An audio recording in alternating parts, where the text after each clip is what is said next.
Yo, we're live. Sorry, I'm late. I was in an Uber for an hour, over an hour, angrily tweeting. But it's really my fault because you can just open Google Maps and it tells you it's going to take an hour. I see the live chat, 2-second delay only. Everyone's pogging. I need to add Pog as Better Twitch TV mode, unless they don't have Better Twitch. I'm not sure. Yeah, they might have it on your stream. It might be enabled. And you just right, you guys in the back. Well, chat, what emotes do you want? Here, I'm here with Destiny. He's been streaming forever. Used to be known for StarCraft 2. Destiny DDoS Guide. It's the first time I heard your name. That helped me a lot. That's good. Yeah. Okay, they like you. They like you. Yeah, but okay, for some reason I have this thing that we need to add these emotes in the back of my head.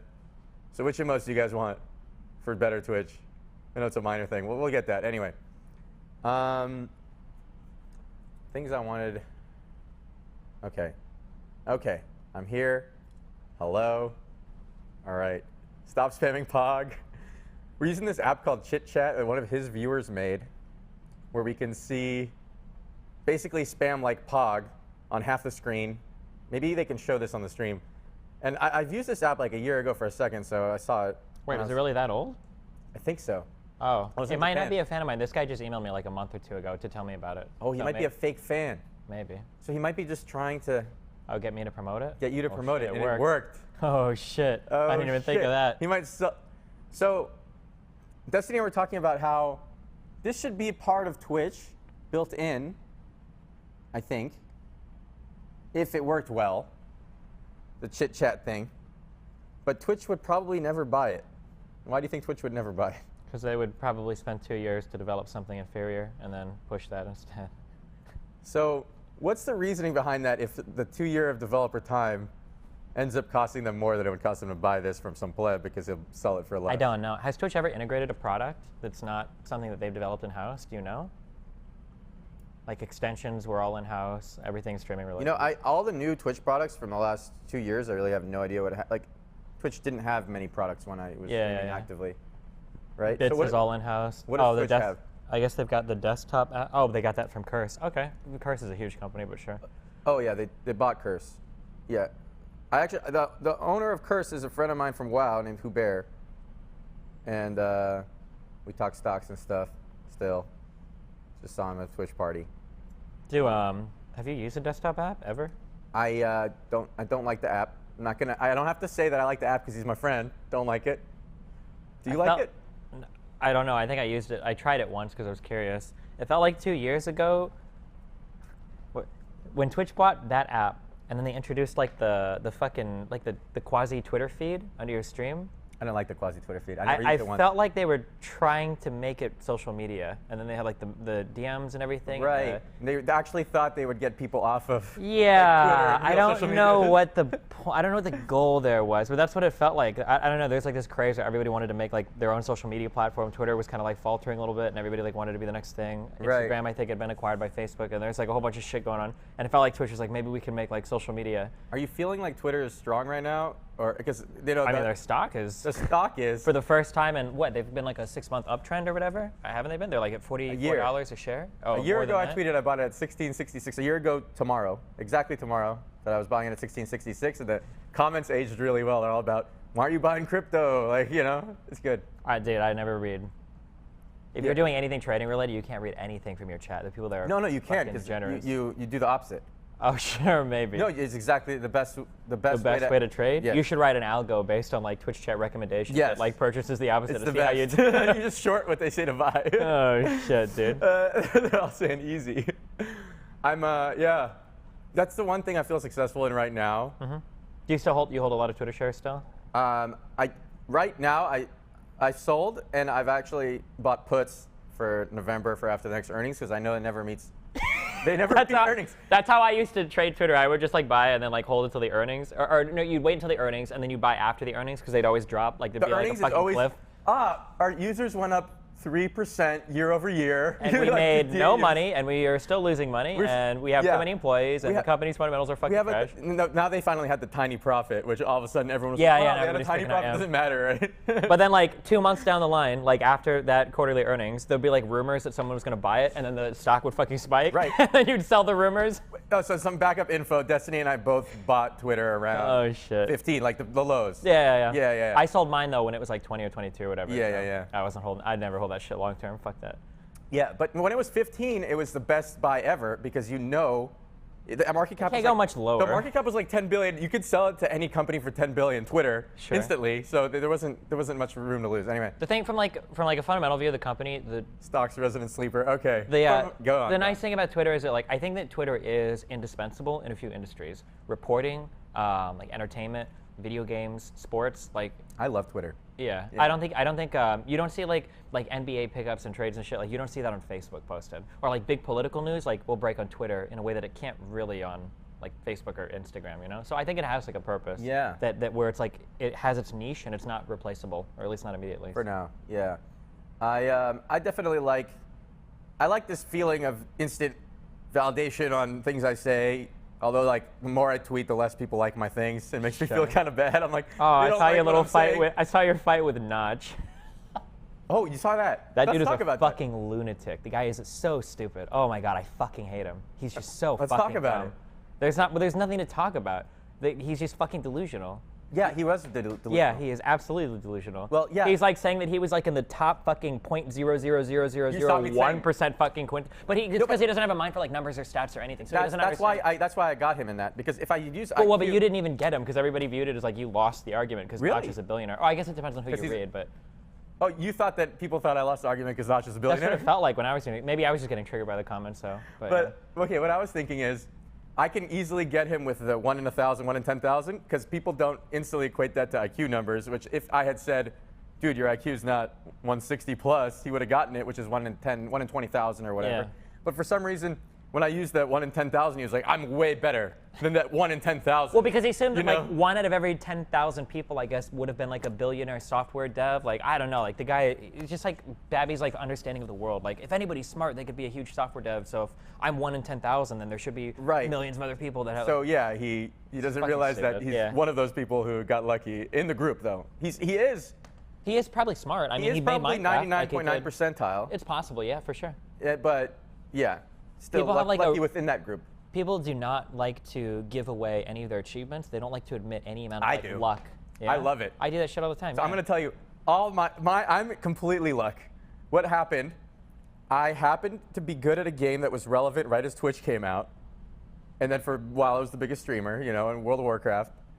And how lucky is that? What if Twitch wasn't out for a few more years and I never would have mattered at all. Yeah, sure. It's just all synced up really well. Yeah, for sure. Yeah. And I mean, to be clear, there is a skill that goes into it for sure. But you can't deny the luck factor, I have 20 friends who are as good as I am in World of Warcraft, just different classes and stuff. Sure.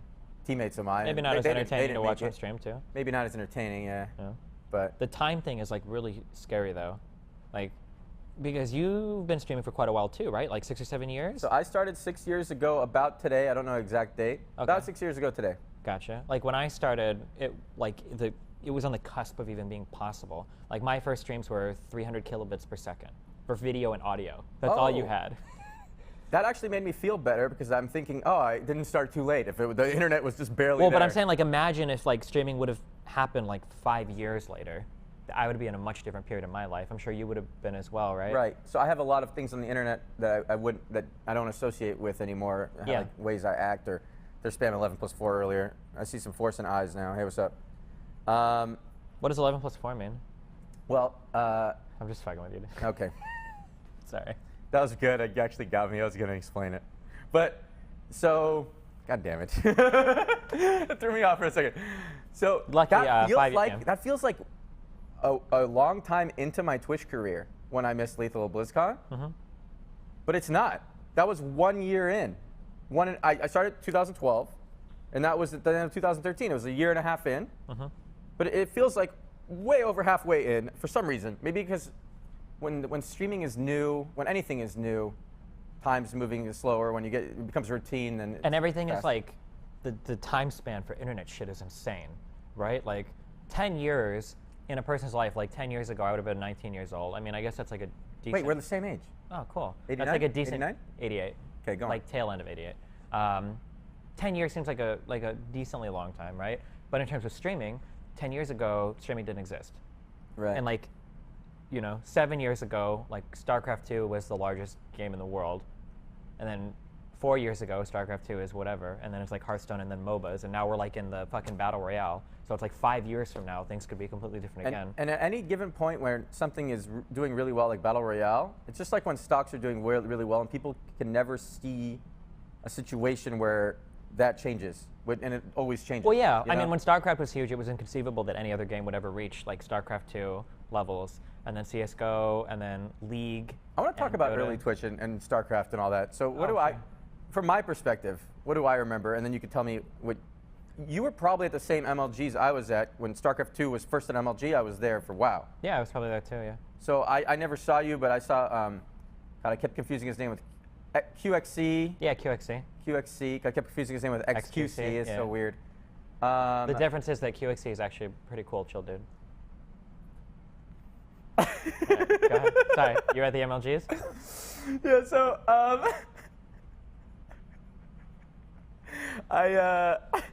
they're all mega lolling. All right, so I was at the, okay, rewind. I'm Early playing MLGs. WoW. All I care about is WoW. Didn't even think about the outside world, making money, whatever. I thought about, I want to win this tournament. Fuck the other guy. I was really annoyed at the balance in the game because it was, you know, Blizzard. Yeah. And also, especially with WoW, it wasn't balanced for PvP. So, you know, StarCraft is at least made to be you playing against another person, but WoW that's just a little facet of the game. So you keep glancing at the chat instead of listening to my really cool story. Balancing both. Dude. All right. We're streamers. This is what we do. You're great. Okay, great. Okay. So you're upset about the balance, not balance for PvP. upset about the That's okay. balance. You know, keep losing to like hunters, Beastmaster hunters who just do nothing and win, which I don't know. Oh, I know those classes from Hearthstone. Yeah. Right. Hunter, So yeah, it's nice that other people know what it is from Hunt. So basically, people were going face and winning in the first 5 seconds sometimes, and you would just be so annoyed because you have like intricate plans and strategy and so much practice into it, and the other people would just It's like the macro. You know the meme. It's like the macro player. See this work spam. The macro player virgin versus like the Chad face roller or whatever. It was Yeah. similar in StarCraft, In StarCraft, too, where when they rush like you. have like you've got like this mad intricate like 45-minute like macro game plan, and then some guy like manages to hide like a gateway or 2 barracks or some shit, and then rushes you, and you're like, fucking kill me, holy shit. Right. So a lot of the people when StarCraft 2 came out, all my friends who played WoW, all the pros, they were all of a sudden really interested in StarCraft, watching GSL, and like it was so hyped. Yeah. And I felt shitty that I was worse than them at StarCraft, and I felt like my thing was becoming less relevant. My skill. Oh, I know that feeling. Yeah. My skill set, yeah. You know that feeling, and we all know that Holy feeling as Twitch shit. streamers, right? So my skill set all of a sudden didn't matter as much. They were all like hyped on this, and I would argue with them like, dude, you know, these people played StarCraft 1, they have 10 years experience on us, yeah, they're gonna be better. And we were all pretty good, but I was the worst of all my friends. We were all Diamond, which when it came out was the highest. The highest, yeah, not bad. The highest. But then when the higher ranks came out, then I had friends who were Grandmaster, like Natagast, you might know him. Maybe not. He was at MLGs too. Sure. Yeah, I might have surprised you known didn't. Okay, I'm surprised you didn't know him, but he was a WoW pro, and then he was a Grandmaster in StarCraft. Had a lot of friends who were Master, but yeah, I was still Diamond, you know. So I was like a complete noob compared to them.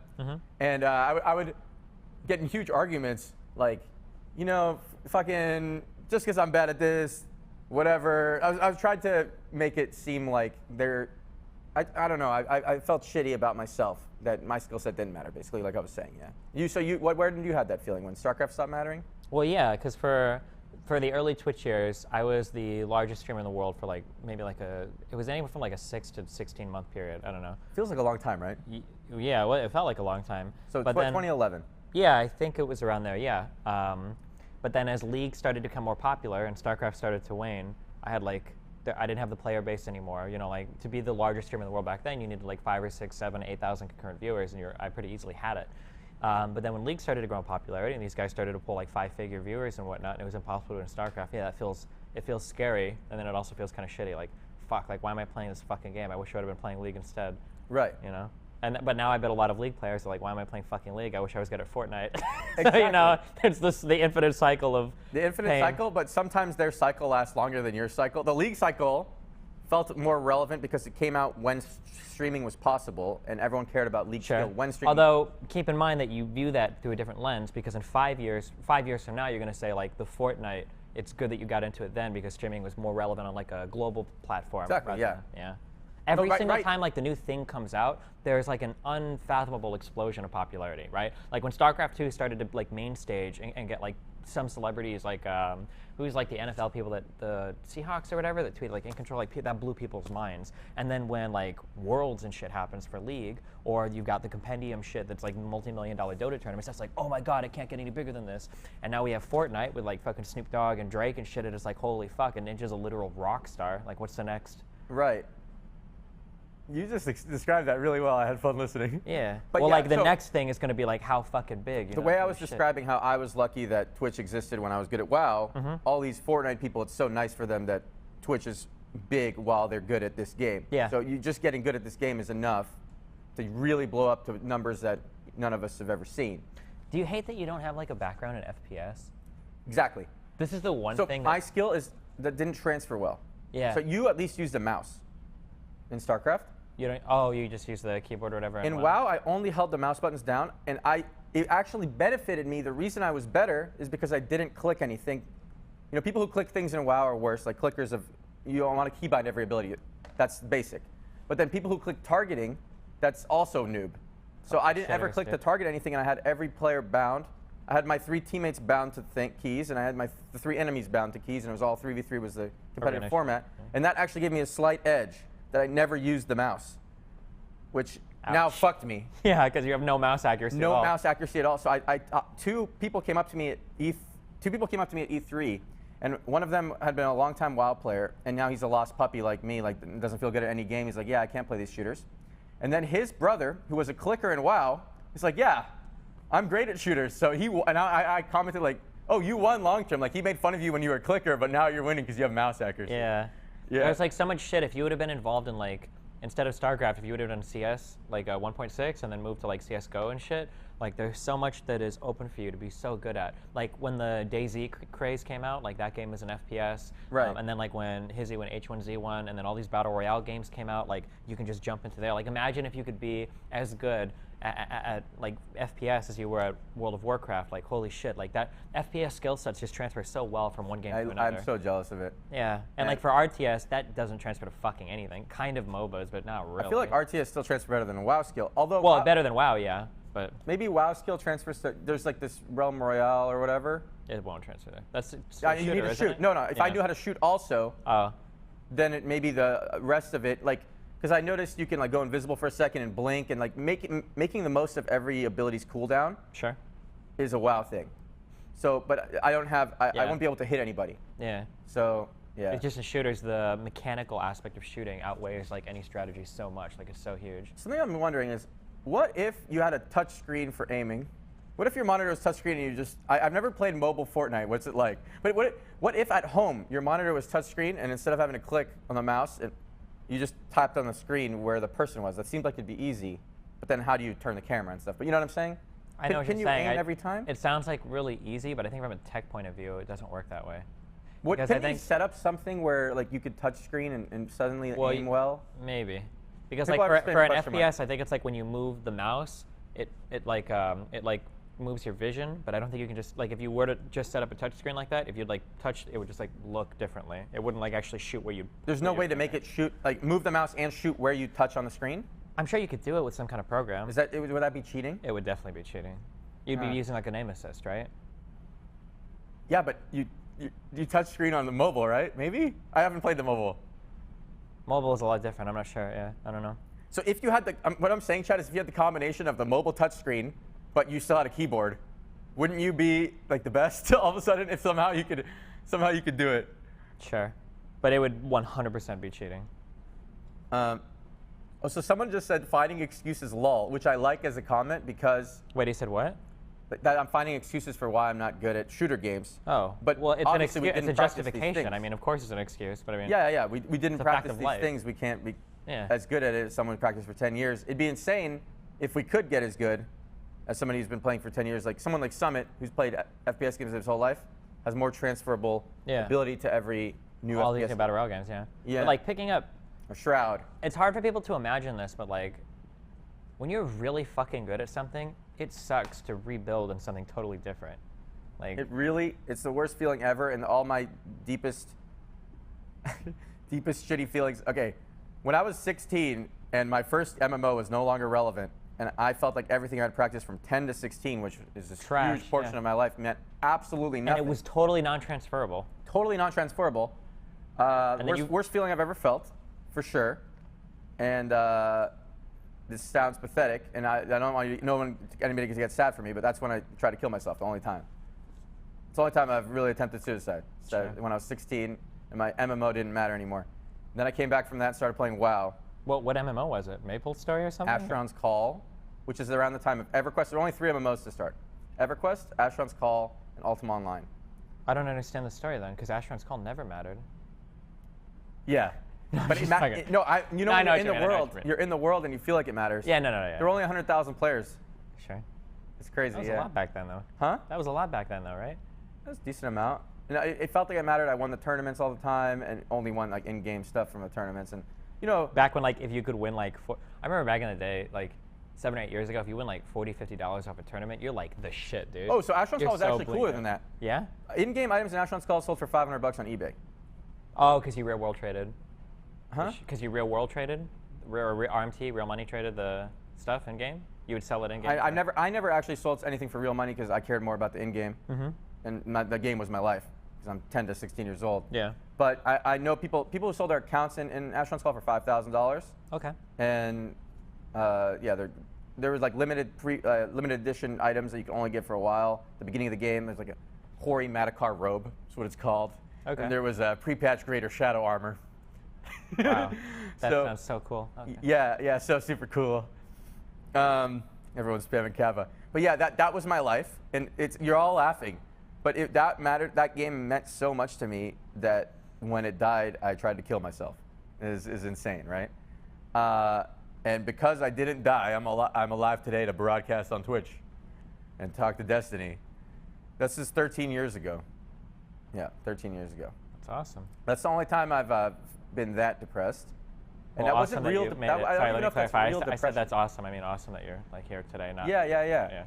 I don't even know if it's triggered by something. Do you think it's the real depression, the clinical depression? Because I have the clinical depression, but do you want to get into this right now? Maybe not. Yeah, actually, there's more interesting stuff to talk about. I was enjoying the process of Twitch starting off and StarCraft being the most popular for a bit. And then WoW streaming was the most popular for a bit. So maybe you said you were the most popular streamer for a while. I'm pretty sure when I was. I don't remember. Didn't WoW streaming start to pick up as the MOBA stuff picked up as well? A little bit, yeah. So in 2012 is when I started streaming. And my first day streaming, I had 3,000 viewers, and I never experienced having less than that until I streamed Final Fantasy VII a few years later. But I had it easy, right? It just I had cheat codes on. I don't know. And then from people knowing me from MLG or whatever.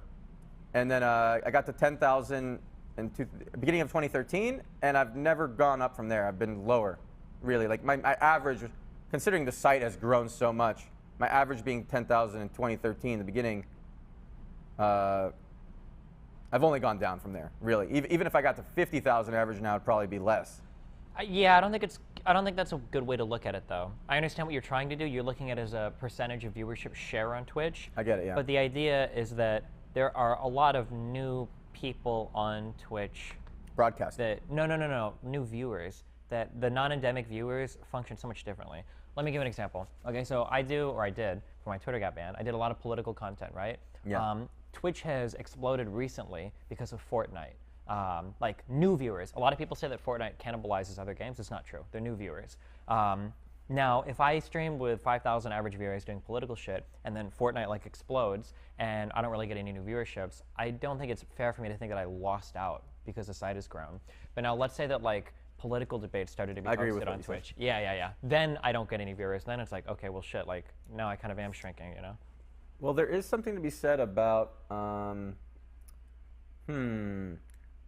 how partisan your opinions are and how popular you are probably inversely proportional. And you're an opinionated person. Well, it really depends on what you do. Oh man, in terms of being popular, different types of content will appeal to wider groups of people, if that makes sense. It's like World of Warcraft does not appeal to as many people. So, because I caught a comment in chat where people were saying, well, Soda Poppin's growing. Soda's content is not, fuck, I don't watch Chance that much, but like his content is. Has nothing to do with World of Warcraft anymore. Yeah, no, it's not, yeah, not at all. It's like when you say like Chance has grown, sure, but he does content now that appeals to more people, right? The IRL related stuff and the any new game that comes out. Yeah, yeah, and then variety gaming as well, sure. That's the main thing. Yeah. What I was trying to. Oh man, wait, give me 1 second. Something I wanted to talk about. Okay. My mind went off on a tangent, and I want to talk about the tangent, but maybe people want to focus on this. So the way I think and the way other people enjoy talking, they don't always sync up, right? So what I was thinking about. I'll tell you if I'm not enjoying it, okay? Okay. Okay. So for me, Anthony Bourdain is someone I looked up to. And I was thinking about when somebody you look up to doesn't like their life. Who is that for chat? Anthony Bourdain. Okay, so he was a chef, but really people appreciated him for his travel shows. I liked the IRL content. My IRL content took a lot from what I enjoyed on that. And I only watched, even though I only watched a little bit because I have no attention span, I got a good feel for that. Sure. Anyway, when someone is really unhappy and they're where you want to be, do you feel, and they commit suicide, do you feel like, well, how does that make you feel, I guess? Well, I don't look up to anyone, so I don't have to worry about that. That's true. Yeah. No, he's not even trolling. He doesn't look up to anyone. I don't think it should impact you. I don't think that if you were to like trace your growth, I don't think that your personal happiness should ever follow that path. That's really scary to me. My personal happiness is all fucked up. Well, yeah, for a variety of reasons. Tell me why. I want to know. Sorry, go on. Well, sure. Well, we can get into that if you want. But just to finish that line of thought, like let's say that I want to be like the best musician in the world, a really famous like touring musician, and right now I am like just an amateur college musician or whatever, right? If I'm very unhappy now, I can't plan that I'll be really happy when I become like the best musician. Like you can maintain like good levels of happiness throughout your entire life, right? And then you can get more fulfillment or something like that. But you should never be unhappy until you've accomplished something and then you're happy. Right? Now. Easier said than done. Oh yeah, of course, yeah. Everyone knows that, right? Yeah, of course. Or well, yeah, sure. But the way that you phrased your earlier question, you made it sound like it was a legitimate feeling to be unhappy until you're exactly where you want to be, and then you can be happy. But that's how people end up feeling when they, but it's not. A lot of times they do, but it's really bad, I think. People have trouble enjoying how they always say it's about the journey, not the destination. It's not even about the journey. It's about being happy with your life is not like is not about the acquisition or attainment of some goal, I think. So what would make me happy with my life from your perspective? For you, a professional therapist and better friends, probably. Okay. I've gone to a therapist a few times. You have to stick with it for a while, though, right? To stick with it more, yeah. Have you ever tried like medication or anything? Medications do not work for me. What do you mean by that? That I've tried. They don't work in a way that I enjoy my life more. So the process. I've tried 10 of them, but maybe I know there's so many. Yeah. I've tried maybe 10 throughout my life. Just like important notes on that, right? Is that especially when you start to get into like psychotic drugs and whatnot, it's really important to try one, stick with it for a while, and then try new ones if that doesn't work. That process is so important. The ones that people tell me, there's a guy named Kungan from WoW who. Yeah, I know. I'm familiar with that. And all of a sudden he's taking SSRIs and he's good. And he's tweeting about it all the time, like his life's completely different. He doesn't have a shitty thought every 10 minutes and he can focus. Sure. But I'm not allowed to take SSRIs because family history. Okay. So I don't think the non-SSRIs have that much to offer, except, as from my experience, limited experience so far, I'll say. But I think it's more of a mindset change, maybe. Like, what do I need to be happy? Do I feel what you're saying about? Do you need to achieve a goal? Do you need to have a goal in mind and achieve the goal to be happy? No, right? You should enjoy the way there. Sure. So I should enjoy this podcast. Yeah. The really difficult thing when you're talking about if you have like some sort of I don't know like what the polite way to say it, like a mental affliction. That sounds like really fucking bad. I don't give a shit. You can Okay. say however you want. If you have like a mental illness, or you've got something that's I have fucking you mental there. illness, yeah. It's kind of like asking like okay, well let's just pretend that let's ignore that, okay? And I've got like the seed that I want to plant in concrete. How can I make that grow? Let's just ignore the fact that can I be happy in with between the podcast concrete? now? Sometimes there's a little dirt you can. Yeah, but it's always gonna be shit, right? But it's like if you're Maybe not. The problem is that like every single thing that you do, single thing you experience, every single activity you partake in is always going to be filtered through that lens of your mind. And if your foundation is fucked, you have to address that. You're not going to achieve some higher level sustained happiness. You can trick yourself into doing it. You can bullshit yourself for a little bit, but there's always going to be something that where you'll be happy for like maybe some period of time, and then one thing will go wrong, and now you're completely in the shitter again because you never fix that like fundamental foundational thing. Right. But the fundamental foundational thing isn't necessarily the chemical imbalance. Maybe it's that I don't feel like I have a life purpose, and maybe you feel like you do have a life purpose. Maybe. What's your life purpose? I'm happy doing with what I do. I mean, my life's purpose is just to be happy, to maximize my own happiness. That's what I like. Maximize your own happiness. And what maximizes your happiness right now? I enjoy streaming. I enjoy political conversations. I like my 7-year-old son. I like hanging out with friends. I like banging chicks. That's what I do for fun. Okay. I like music too. See, you have such a good understanding of what you enjoy. Sure. And what you like. And From my point of view, though, like the only reason that I can be introspective and explore all of that, though, is because like my personal frame of reference. So I'll send your alpha and spamming easy.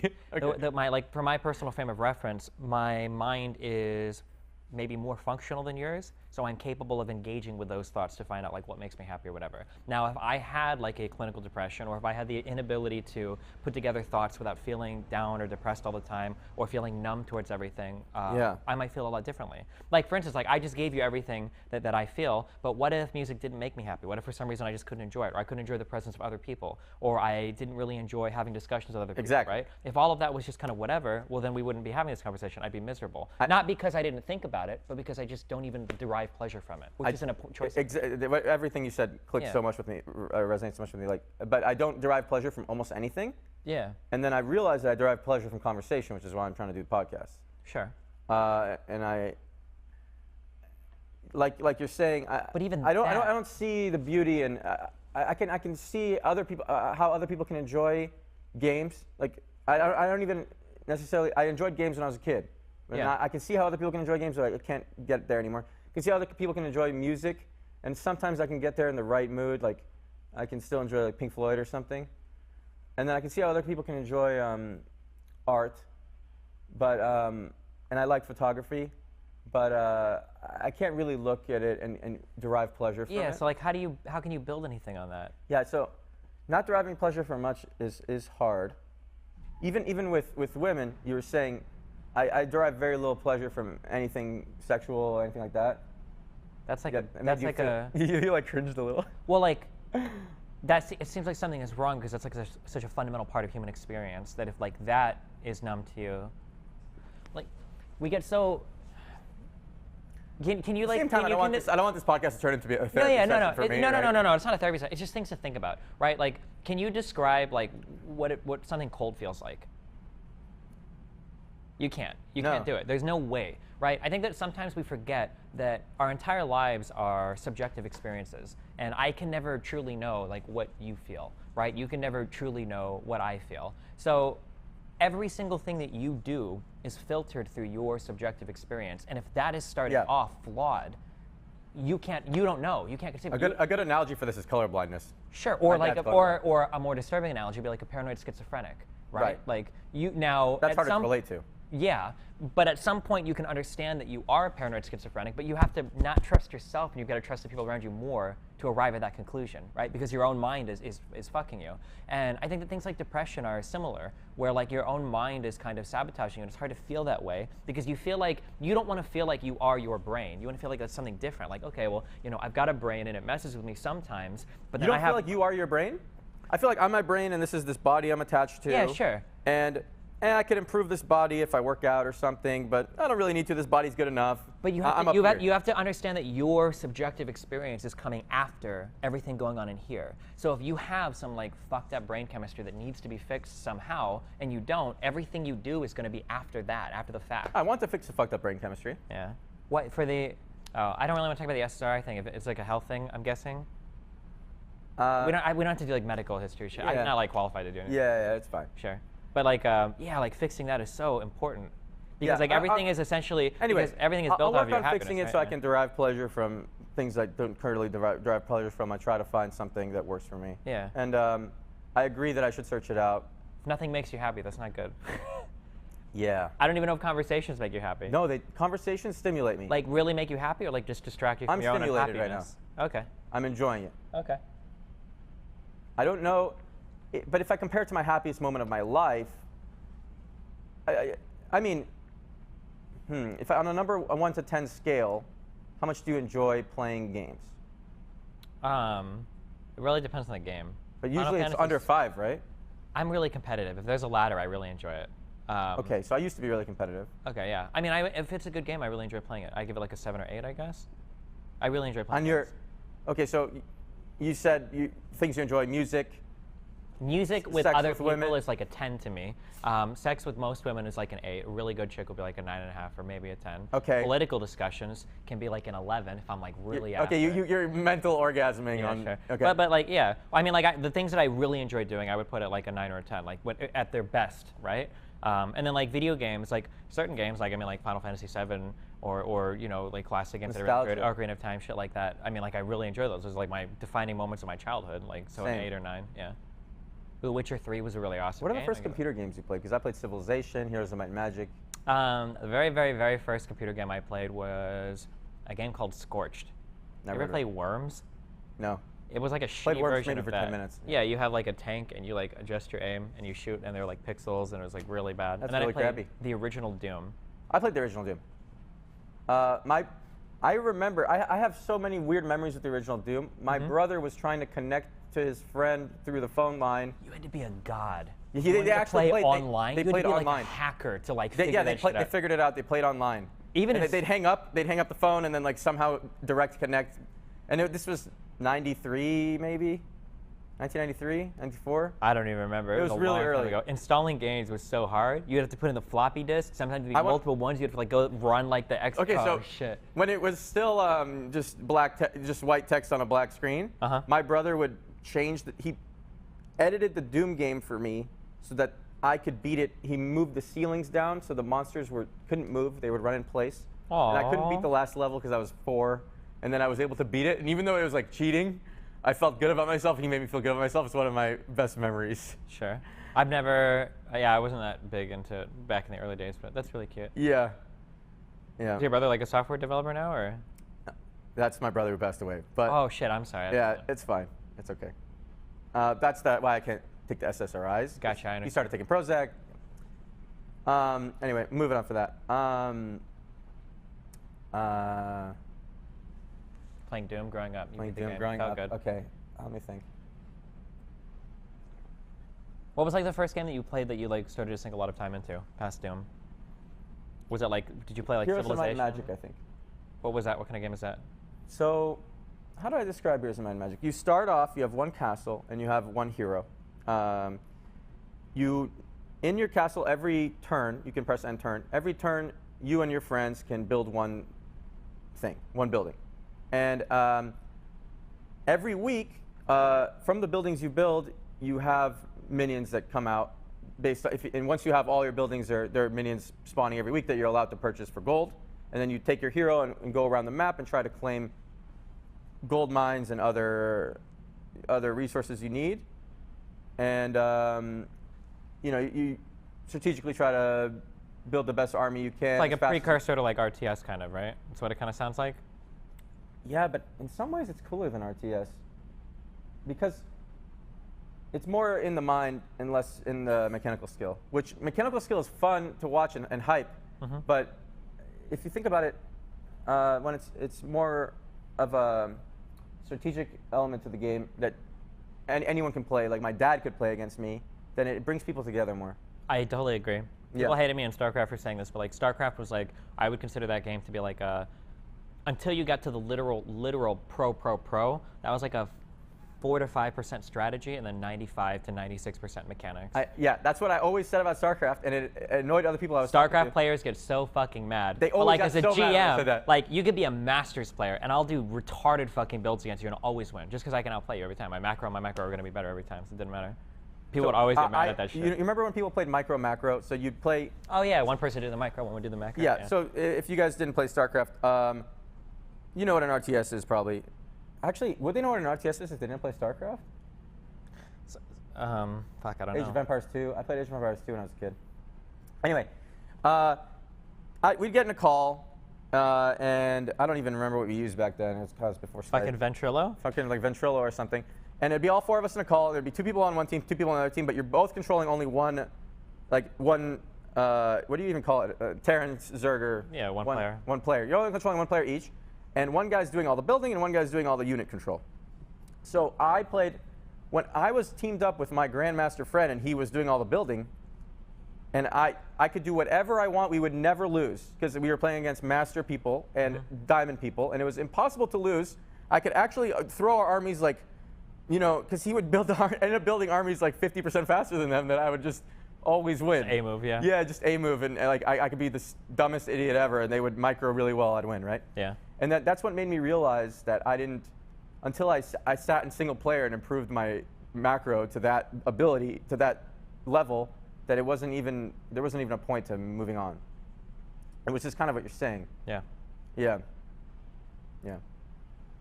You don't really want to talk about StarCraft more? No, I mean, I totally agree. I mean, Yeah, totally we agree. probably totally agree on everything. I mean, it's similar to like most things in life too. I mean, like athletics are the same way. Like you can be like have the best like strategic mind for basketball in the world, but you're never going to be a Kobe in like a one-on-one if you're not like honest level athletically or anything, right? Right.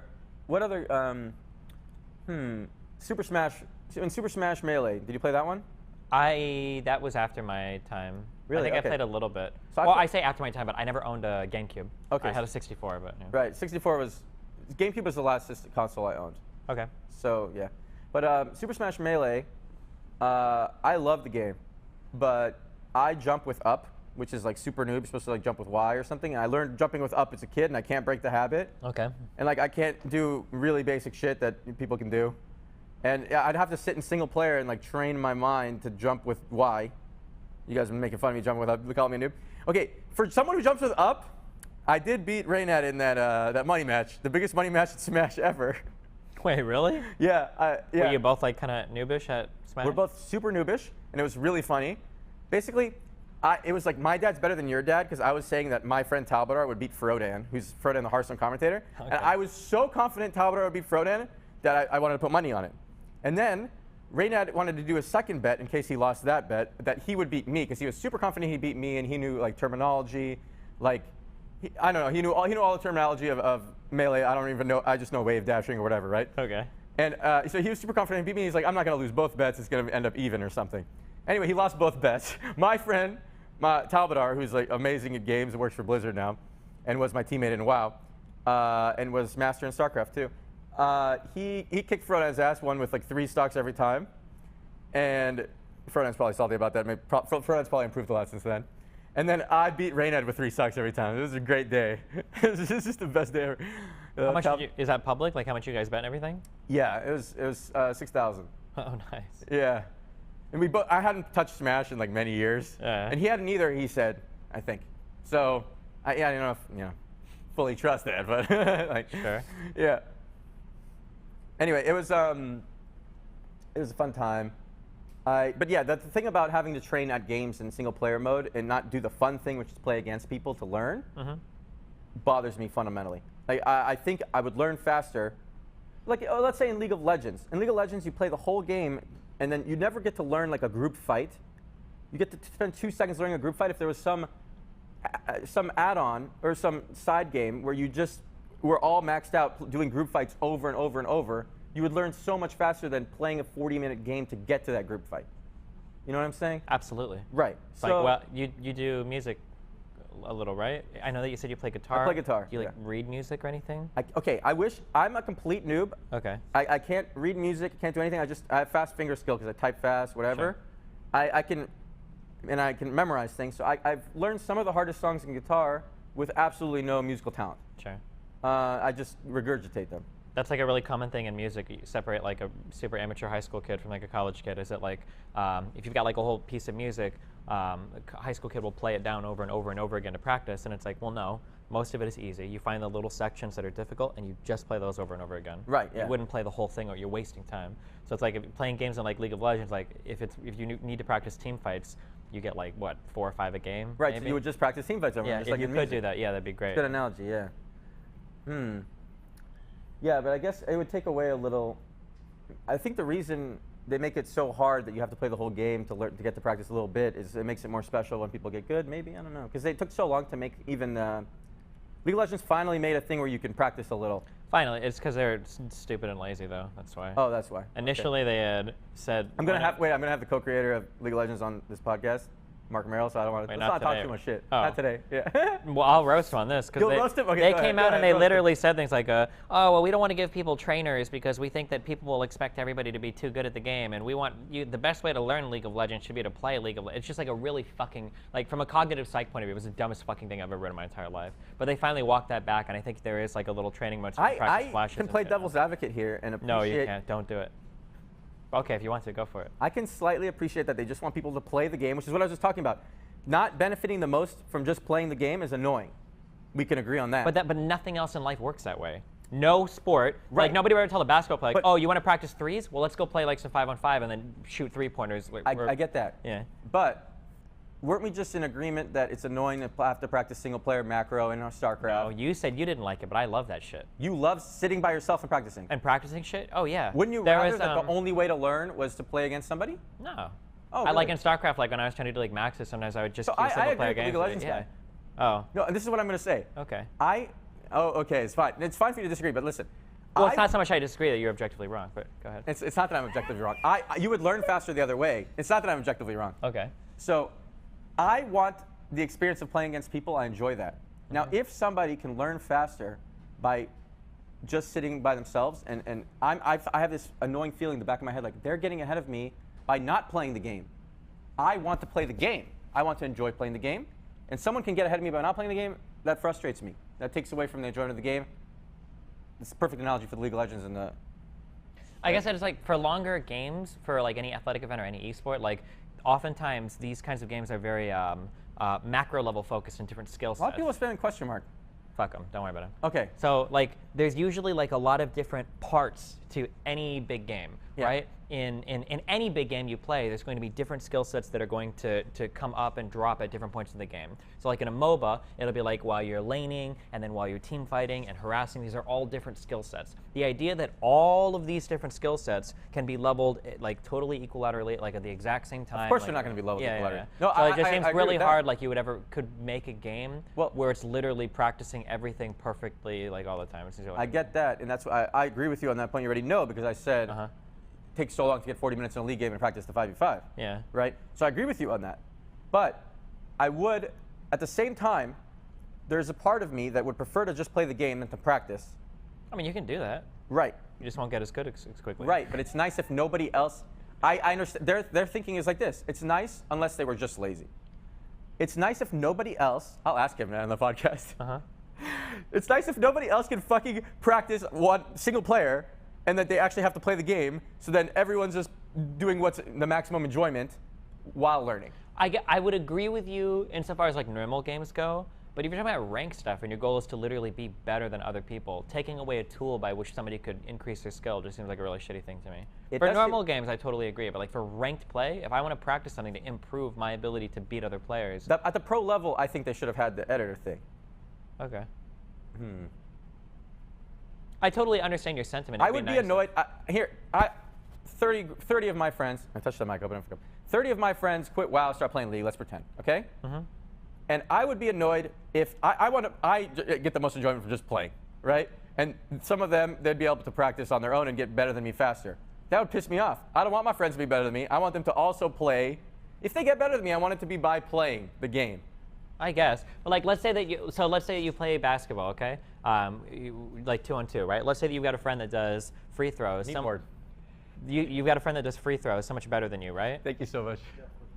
Wouldn't you feel kind of shitty knowing that like you could never catch up to that guy in his free throwing ability because you can never practice free throws on your own? You just have to keep grinding games, and he's always going to be better at you than that. Like, Yes, I would feel shitty. Yeah.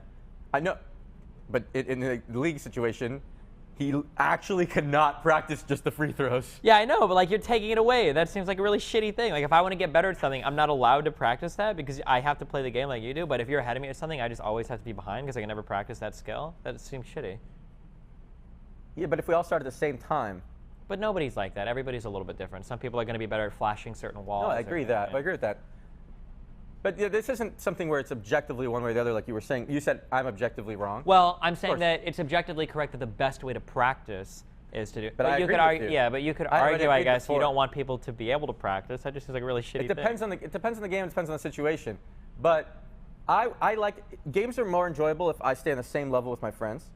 So once Talbot got better than me in Super Smash, we couldn't enjoy playing together anymore because if he four stocks me every time, how am I going to have fun, right? And I agree with that in terms of like that's why I say like difference between like playing normals and ranked. If you just want to play like fun games with friends, I agree with that. But it's all about the ranked part of every game is a minority. Sure. It's all about fun games with friends. That's what games are. Oh, sure. If you're that kind But of person, we see it different. Yeah, I mean, we've been yeah, professional I just like gamers. competitive shit. I can't play We've been normals professional on gamers, anything. but I'm talking about like from a game design perspective of what the League of Legends guy would say. It makes sense, and he's not objectively wrong. Like, you know. Okay. You agree to disagree? Yeah, I think so. Yeah. Okay. Move on. It's fine. I understand what you're saying though. Okay. You want a new topic? Someone tweeted at me that you're a vegan. Is that right? Fuck no. Okay. You're trolling. No, yeah, no. So why are you not a vegan? Oh, this is really complicated. Do we really want to? We could have like a 7-hour discussion on veganism. No, Do you really 5 wanna do it? minutes. I want to know. Okay, common arguments. The problem with most people is that the way that most people construct their moral systems, whether they're cognizant of it or not, most people construct a moral system that would probably mean they should yield moral consideration to animals. Or I get it. See, they play with their dogs and yeah. cats. For me, I don't really give a fuck. I don't care about dogs or cats. Like, Okay. Yeah. Some people get. So I guess like the reason why. If I died, would you eat me? No. If you had nothing. I don't to think eat? I like human meat. Yeah, but it's not about liking it, really. I guess like if I wasn't gonna get arrested for it and I really liked human meat, maybe I guess. I don't know. Okay, go on. I'm not sure. I've never tried it before. All right. If somebody wants to eat me, I wouldn't care if I'm dead. I don't give a fuck. All right. Yeah, but that's it. Yeah. No, you don't have a moral consideration for animals. For animals, I personally don't care about any animals. No. I mean, like now when I say that, like my roommate has a cat. I like dogs and playing with them and everything. I just don't grant them the same like moral considerations I would as like people. So would you eat the dog? If they tasted really good, sure. He's trying to. Oh, thank you so much. Ah, yes. Tea time with Byron. All right. But Yeah, but you're going to be enjoying your tea, my friend. What? Drink your tea. I Is it drink coffee? everything. Oh, wait. Destiny needs another one too. I'm so sorry. I had a hot chocolate. Yeah. I feel really bad. I'm not comfortable with this.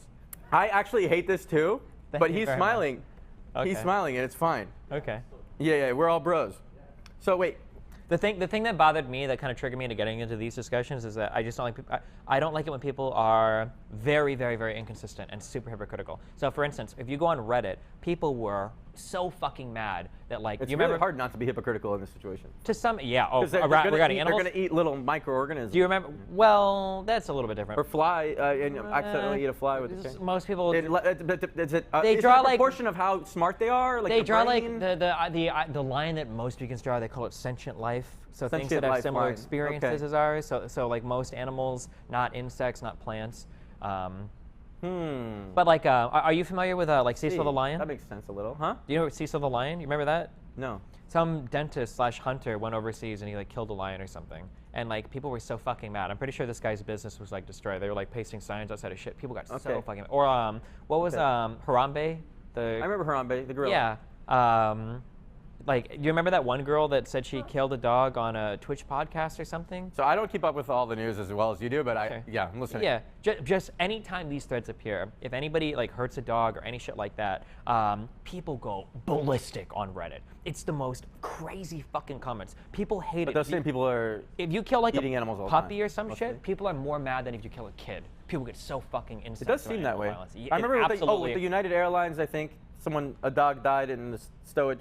Maybe, I don't know. I feel like if a person died, it's not a headline for like deal. one day and it's whatever. Like people get so mad about the animal shit. But like if you look at like cows and pigs and sheep, like these are cuddly, fun animals. They can be super social. Some of which are very smart. Or you could have these as Especially pigs, right? yeah, pigs are very smart. Yeah, and you can pet them and you can enjoy their company and everything. And that's really I'd like possible. a pet pig. Sure.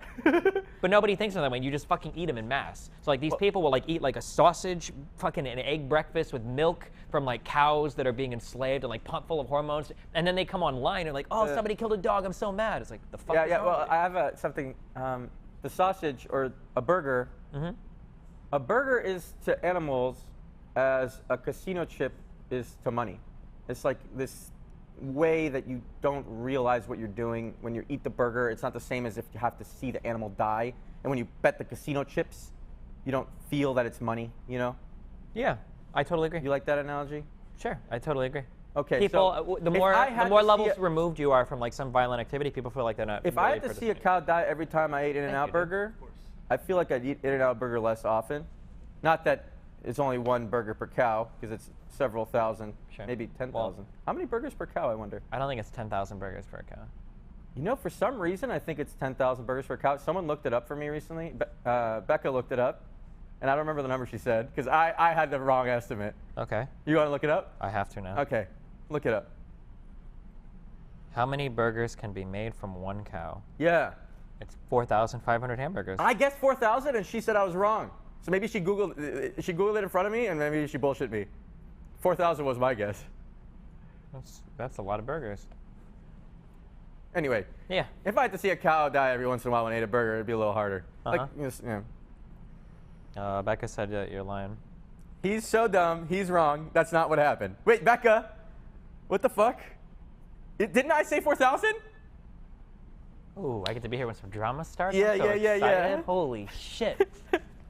I love that you can see that. Okay, this Chit Chat app is great. By the way, Twitch should buy this from your viewer. His viewers have made a lot of good shit. So there's this app we're using called Chit Chat that separates like the spam and the real messages. It's not even like an app. You just visit like a URL. It's and just you a plug in URL. the Sorry, I don't know name. if I say app. Yeah. I'm stupid. But they also made the logs, over Russell logs. Talk to me about why do you use the Destiny website, Destiny.gg? A long time ago, Twitch chat sucked. I don't know if you remember this, but the chat was fucking horrible. It Okay. was like you used an IRC backend. It was horribly inconsistent. It would go down often, and when your chat's down, you have no way to talk to your fans. Features were shit. The chat was like the front end was built in Flash, so it was like super fucking laggy, and it would like freeze, just like horrible shit. And I had a viewer, StanPet, that I had a viewer, Sinza, South African dude, super cool, who built my website for me, and then a guy named StanPet, who is from. Oh shit, I should know this. It's some like oh god, it's like some Eastern European country. If he said, I actually feel really bad, I don't remember. But he built the chat for me, like WebSockets and everything, and it's like super cool. The feature parity is getting a lot closer now because Twitch chat has gotten a lot of features from my site that they. Latvia? What? Lithuania? Estonia? No, not those three. Fuck. Belarus? I don't know. I'll dox his IP later, and I'll look up where it Okay. geolocates to, and I'll find out. But yeah, no. They built basically it was like a way more feature-rich thing where you click people's names and see who they're chatting with and highlight their chat and just a whole bunch of other cool shit that wasn't involved at the time. Nowadays, like I said, the feature parity is a lot closer, where Twitch chat has a lot of the features that my site has. So. I'm listening, by the way. My eyes are going. Yeah, it's so nowadays, you don't benefit from having the Destiny site compared to. Well, I still run subscriptions on my own site.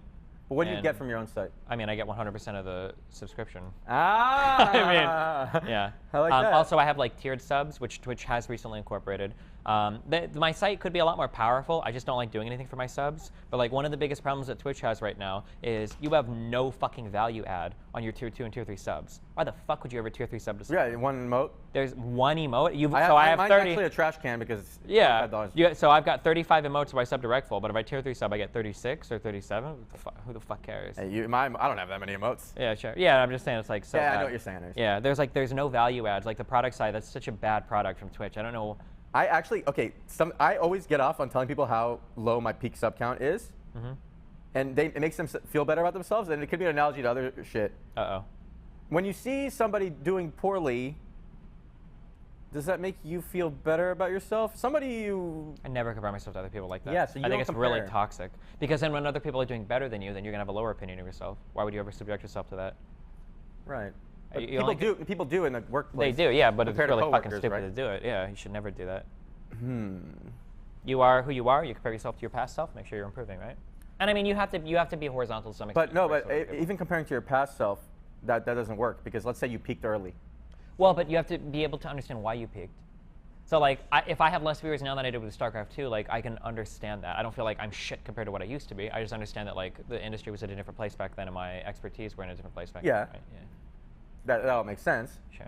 But there's not a slight hit to your self-esteem that you were doing better back then than you are now? No, of course not. Or I shouldn't say of course not, but no, not for me. Of course not is weird, because I do feel that way, you know? So where's the disconnect? Why do I feel that way, and why do you not? I think some parts of your life are so interesting, because I feel like I learned a little bit about some things that is so overarching all my life, and then we share these interests, but you don't feel the same way. So for instance, you said that you're really interested in poker, right? Yeah. And I know you're interested in trading. Yeah. Right? So like these poker and trading, I think, have a very similar skill set in some ways, psychologically. So for instance, one of the hardest things to do in poker is to evaluate if you made a good decision or not, because it's not results oriented. Yeah, because you win the hand and you assume, a lot of people win the hand and assume they played it right. Which is totally fucking stupid. And it's the same thing with trading. I got so annoyed at this most recent poker charity tournament, because I'll explain to you the hand in a bit. It's not as bad as mine, but you can tell your story and I'll tell mine. But like people will say that like how many people do you know that have made like beat stories, by the way, or stories? Mine is the worst beat story. Okay, it's horrible, and it's actually all on stream too, so I'm not even making it up. I've just played an online PLO hand where I went all in with top full house and got straight flushed one out, and it was. I flew to Germany to play in a poker tournament, and on the second hand, I lost with the second or third nuts to somebody that had the first or second nuts on the second hand. The second hand. Okay. Bad beat stories are fun to me. Everyone else hates them. I love it. I love talking about it. But I was just on the one thing. How many people do you know that have like either won one poker tourney or have made like 2 or 3 good trades, and they think that they're a good trader because of those good trades, but they might they're right. rational. Oh, so that was me 5 years ago. I thought I was a good trader because the first stock I bought was Tesla in 2013, right? And then I realized I wasn't a good trader, and now I feel like I actually am. Talking to you about like the solar. I don't know how much you want to.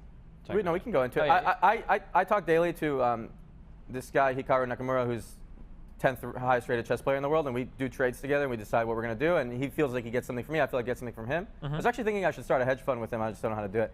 We really do well together. It's crazy. Yeah. Like I can call him on his shit when he's being really stupid, and he'll bring me back to earth. Dude, that could be content. Actually, you got mad at somebody that I actually worked with for a little bit, which is kind of funny. Who? Somebody that was trying to start like a Twitch trades stock thing or whatever, and I think you got mad because you said that you had thought of that idea earlier. I definitely said it first on stream, and I was waiting for Twitch to get back to me on if it was okay, and then this thing came out, and I was like, fuck, I've been talking about this and I've been waiting for them to get back to me. It sucks, but he obviously had to develop it for a while, so maybe he really did think of it first. But that would actually be a really funny thing, like a Twitch hedge fund, where people like donate and then you like. Well, I was thinking, so many streamers DM me for investment advice, and I happily give it to them, and I get nothing out of it, right? But why shouldn't I have a hedge fund? It makes more sense. It's perfect Jew thing for me. I'm a Jew, by the way. I could say that.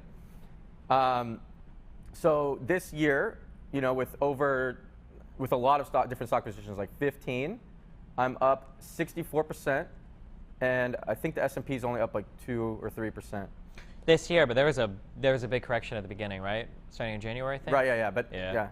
But that, I mean, that's still really fucking good. Even based on the prior 2 years, where we were up like 15, 25%, I think, in the S&P over like the last, like year by year. It was insane. Holy shit. Yeah. 2016, it's been really insane. But at the same time, it's hard to evaluate if the valuations are too high, because all these, you know, it's like an extent of the internet bubble. Now it's real. Now it's, Amazon really does do that much for us, or Google really does. But it's really hard to figure out if the valuations are fair, because like Apple would run into a fair.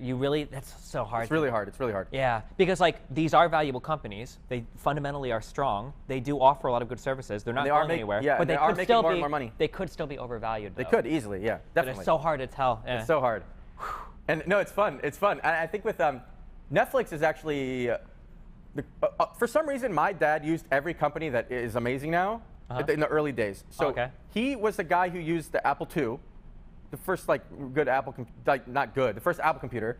He used like he's been an Apple fan since the beginning when they were almost bankrupt at one point, whatever. Yeah. And then he used Amazon in 1996 to buy books, and we have like Amazon, we have like the world's best bookstore and like cups and I mean mugs and like mouse pads, whatever. He used Netflix right when it came out. Maybe they still do this. They shipped him the DVDs and he'd watch it instead of Blockbuster. And he never invested in any of these things. But he like if I just like looked at what my dad likes, it would have been the best investments ever. Because Netflix, you know, Netflix is the craziest stock ever. Amazon maybe the second craziest, recent, in the last 20 years.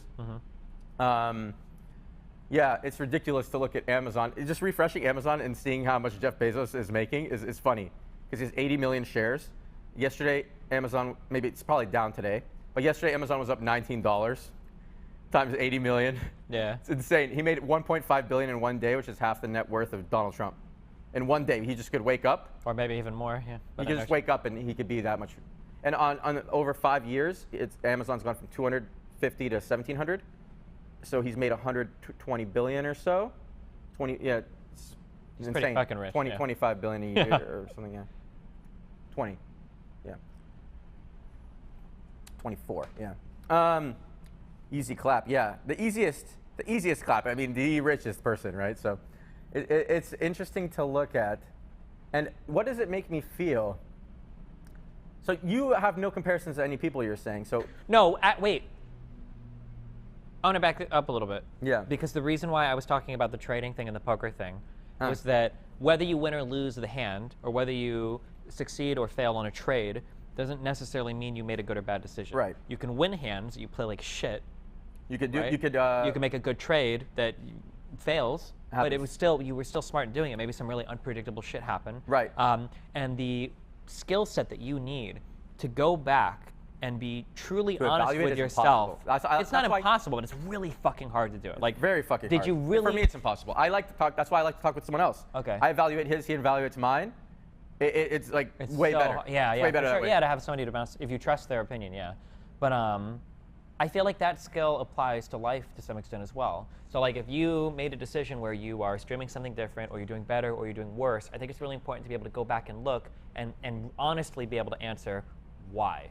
So like for me, I would be upset if I feel like I was like genuinely not funny anymore, or if I was dumber or whatever, and I was turning fans off as a result. I would feel bad. So I have felt that way. Okay, yeah. Then that's it's fair to feel that way if you feel. Right like now I feel interesting, but I have so many days when I'm in my slumps, every single day actually, where I can't.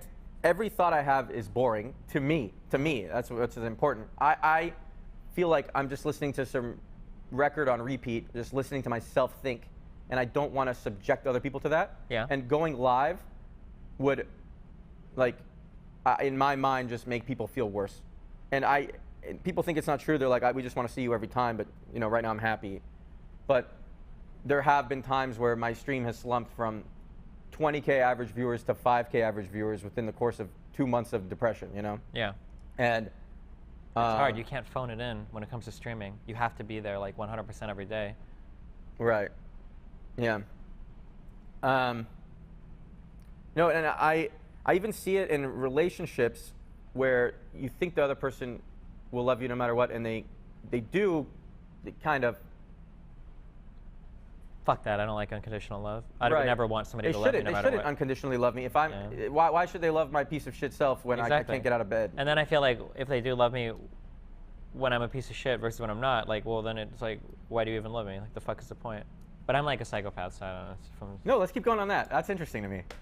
So if somebody really loved me, I would want that love to be conditional, and I would because the conditional part is what makes it worth something to me. Like, you appreciate me because of these things that I offer. If I no longer offer them, you know, this is a new thought to me. I love this. Oh shit. Keep going. Well, yeah. If I no longer offer the things that you love me for, but you still love me, well, then why the fuck did you ever love me, right? But that's like a really fucked I love up. that. I don't like that. I don't like that. I just shared it with you. Never mind. We should talk about something different. You don't like that I might change that way? I don't want to talk about this. No, that's because I'm worried I'm going to say some fucked up shit that's going to like fuck your mind up. You think I'm that easily influenced? I don't know. Because you got that look in your eyes. Well, I don't know how easily influenced you are. I felt like I wasn't deserving of in my shit. Okay, I just went through a big slump, and I didn't get out of bed for a month and watch Netflix and stuff. Not suicidal, but you know, probably like 3 months I did hardly anything. But a whole month I actually only left bed to pee and sleep.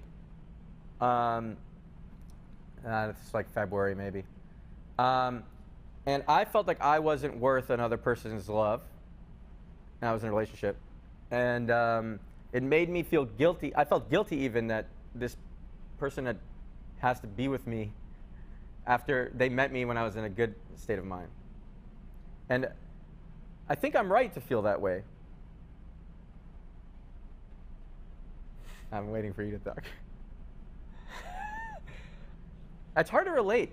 The problem right now is that we are talking about something that exists up here, but the mental illness stuff that I talked about before exists down here. And having this conversation is not fair when this is unresolved. It would be like if you and me were talking about like track times, if we were to go to the track and race, and we were talking about track times, and you're driving like a fucked up car, and like I'm driving like a fucking McLaren or some shit. Like this, it's a hard conversation to have. I agree with everything you just said, but if you're like genuinely depressed, which it sounds like you are, that's a fucking really unhealthy mindset to have.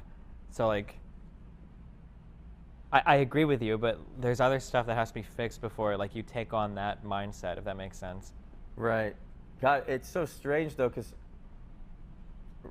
right now, just like right now, it'd be hard to imagine Fortnite being unpopular in the future. Right now, it's hard for me to imagine what it's like when I'm sad, because now I'm happy, right at this moment. And every single time it's like that. Every time you're sad, it's hard to imagine how was I ever happy, and every time I'm happy, it's hard to imagine the opposite. Sure. Well, again, because it all comes before this, so how do you it's not like you can control it or flip the switch yourself. Right. Okay, what are you guys saying in chat? True. Truth. Peppa hands. I haven't read the chat enough, considering there's only a 2-second delay and we can interact with you instantly. It's pretty cool. Somebody said, I want to die. If I was you, if I existed as you did, forehead. Okay, go ahead. My #1 goal in life before everything else would be fixing the mental part. Because every single thing you do is going to be tainted. Like, have you ever heard of the phrase like the fruit of a poison tree or whatever? Every single thing you do in life is going to be tainted by that. You can't escape that. You can't exist outside of that. That would be like my #1 thing to fix. Okay, yeah, so there's this, and it's a bad way to think, but there's this feeling of weakness from needing a substance to fix your brain. Sure. Do you think I'm weak because I need to wear glasses to fix my vision? I like that analogy, right? You should get LASIK though, by the way. I thought about it, but it gets better like every 2 years. So I'm like really scared that like I'm gonna do it this year, and then like next year there's gonna be the new sickest LASIK that could get you like 20/10 vision. I'm like, fuck me, I already fucked up. Oh yeah. Wait, even I'll get LASIK from my 20/20 to like 20/10 means you see from 20 feet what most people only see from 10 feet. Yeah, that's nice. Opposite. You see from 10. Oh no, you're right. Yeah. You see from 20 feet what people have to be 10 feet away to see. Yeah. Yeah. I'd like that. Did you get LASIK? No, I just don't have any vision problems. Oh, okay, yeah. I had a time where I wore glasses as a meme, and I was like Papa Byrne. I was like a different character. Okay. And I picked up a MILF only because I had the glasses. She said she would have never talked to me if I didn't have the glasses on, which blew my mind because I'm exactly the same human. Sure. Yeah. Papa Byrne. They're crazy. Oh, that's funny. You guys miss Papa Byrne? Anyway, I feel like I should do this. This gets me off. Like podcast, it's not set up. Twitch is not really a great platform for this. You know, and also it can be. This is a lot of this is compared to going live streaming Hearthstone. You just get out of your bed, roll out of your bed. And I did this for years, and it's all a blur, and I get to clock in millions of viewer hours, right? Streaming Hearthstone, Twitch loves viewer hours. Versus you get 2 or 3 hours of content once a week, you know? Sure. There's not much incentive to make good content on Twitch compared to just making meh content over and over, like more. When I was like 14 to 18, my family life was pretty weird. My mom and dad moved away when I was like 15, 16.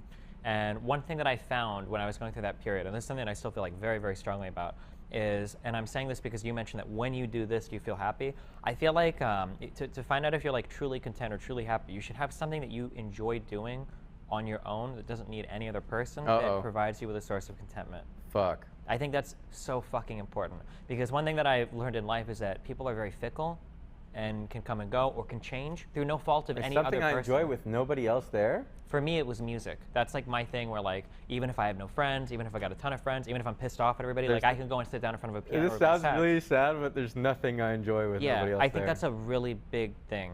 For me, that's like a really big thing in dealing with like any type of temporary unhappiness. And if you don't have an ability to like be with yourself or be with your own thoughts or to practice mindfulness or anything without being really uncomfortable or depressed, I'm only saying this because you said that when you do this, you feel happy. I don't like the idea of chasing happiness rather than I am always happy and then I do some things that leave me more fulfilled rather than I'm always unhappy. If I got some chemicals, if I took a substance that changed the chemicals, then suddenly, is that what you were saying earlier? Well, the idea behind an SSRI is that your brain is just incapable of processing certain chemicals without a little bit of help, without a little boost. I guess for SSRIs, it's serotonin or whatever. For stimulants, it can be different types of neuroreceptors or whatever. But like, your mind is kind of like plaguing you. You're not capable of functioning without, Yeah. It feels so shitty. I understand your feeling totally. Because I would have you set up right when I set up. Being totally honest, so my son has ADHD, and I had to spend a long time thinking whether or not I would give him meds, because I'm actually like you in that I would be really uncomfortable taking like an antipsychotic, like are they called antipsychotics, things like SSRIs and shit? I'm not sure. Go on. I would be really uncomfortable doing it for a variety of reasons, and I had to think a long time on whether or not I want to give my kid stimulants because he has ADHD. And but I eventually came to the conclusion that you should, that it doesn't make sense. Yeah, I absolutely have to, because I have to follow the research. And people that take medication. So he's on Adderall? Yeah, well, not Adderall. It's called Vyvanse or whatever. I know that Adderall. one. Slower release, right? Yeah, slower release. And it's a pro drug rather than the actual one, like it gets metabolized. But I think that you have to look at like outcomes and shit like that. So like I can see through the medical literature that people on medication always have are much better outcomes than people without. And it's like, why would you sabotage yourself, like for some weird purity? Actually, the purity thing is strange. So here, let's zooming out. Here we are on Earth, and we have this feeling that we should only eat the substances that make our mind the most vanilla way it wants to be. Like that don't change how we think whatsoever. Like we'll only eat, normal food doesn't change you whatsoever, and whatever plant, I don't know where they derive the chemicals needed to make Vyvanse or whatever, but wherever this is found on Earth, which obviously it has to be, we stop ourselves from eating these things that change our mind from the vanilla state, and some people might need those things, right? Maybe. You have to keep in mind Is that zooming out too much in a weird way? It's probably a lot of question marks. I understand what you're saying. A lot of question marks in the chat, yeah. Our lives today are so much more complicated than what we evolved to deal with. Like people like 10,000 years ago weren't constantly comparing themselves to the social media feeds of it. So there was probably, I don't want to talk too much because I'm not really qualified, but I'm just saying that like there might have been like a higher variance for like what was okay for a human mind 10,000 years ago. Sense. Whereas in today's society, you are tested so much more brutally. Although, to be fair, I would completely fail 10,000 years ago because I don't have, I have this, the depression keeping me unable to move. I wouldn't be able to eat because I wouldn't be hunting. Yeah, maybe. And but gathering, and I wouldn't get a mate. So like, this is total fucking speculation. I would have died. Maybe, but like maybe it's possible that on like a hunter-gatherer diet where you were on your feet moving like 10 hours a day 10,000 years ago, maybe in those situations like things like depression wouldn't present themselves as obviously. Whereas could be true. Yeah, whereas in like today, because because the comparisons we were just talking about. Yeah, but whereas today that's not, we live lifestyles that are so far removed from what we kind of evolved to deal with. I knew you'd be good for this. Can we get some Destiny appreciation? Crazy. Great to talk to you, really. Thanks, buddy. I feel like I'm improving myself as we speak, and I'm only talking to you for like a little bit, and I should do this more often, right? Okay. Is that too much? No, maybe. I have a really hard time accepting compliments. I appreciate it, though. Yeah. I've had a hard time just accepting compliments in the past, too. Yeah. I think you're really intelligent. It's one of the saddest things about you, I think. Explain. Because I think that you have the intelligence to be so much more than what you are, but I think your mental kind of illness like ruins you. Like the Reckful that you could be versus the Reckful you are now, that gap is, I think, bigger than even you think it is. Like, I don't, like, there are very few people, there are a few people on Twitch that I, like, actually would, like, say are intelligent. I don't, fuck. Raynad is somebody that I would consider to be actually intelligent, even though he's a little autistic sometimes. I think Raynad is actually a really smart guy. And I think that he's a little autistic sometimes? Yeah, and I think you are a really smart guy. And I don't know if, and I'm not saying that, like, everyone else is stupid, but I'm just saying in terms of, like, people who are like, I think this person is genuinely intelligent, I think that you're, like, one of the few. So when I see how fucked you are because of your mental illness, it's just really sad to me. Well, not like in a pathetic way, but like you could just be doing because I so much more. rolled high intelligence at birth doesn't mean you have to feel worse for me than somebody who rolled low intelligence. I guess I feel bad because it just seems like something that, if I was in your position, this would be the most aggressive issue in my life I would be trying to fix. Like everything else would fall to the wayside. Yeah, it would absolutely be the most aggressive issue I'd be after. Okay, I will work on my mental illness. My parents will like that. Yeah. I want to bring my dad on here, but I wasn't sure how it'd be. He's 75. Probably where my dad speaks 7 languages, got a PhD in international law, worked in the UN. Really smart guy, but now he's getting old, and it's really depressing to watch. He actually can't remember some things, and when he tries to drive, it's like, I watch him go in reverse. And this is like my biggest fear in life. Biggest fear in life, yeah. Getting old. Watching this great man suddenly have so much trouble with basic functions depresses the shit out of me. And I had to stop staying. My parents live in LA, so I was staying at their place for a bit, but I had to stop staying there. But I do want to bring him on before it's too late, so I have his thoughts recorded and who he is. If he's like a standard dad, I don't know what your relationship is like, but I feel like he would really appreciate that. To be included into like the success of his son's life, I think would be like super fulfilling. Right. If you guys have a good relationship, though, I can't really speak. We have a good relationship. Yeah. Yeah. Okay. Everyone's Bible thumping. My dad's really cool. But at the same time, a lot of times I'll talk about some things in my past or whatever, and people will assume that I'm thinking my life was hard. I know my life was easy, even 90th percentile easy, maybe 99th percentile easy. You know, it depends. I mean, I'm a white male and grew up in California. We have one of the worst things. This is the worst crime that humans commit against themselves is we acclimate. A lot of people don't realize this. You've been like sick before, like had the flu or whatever, right?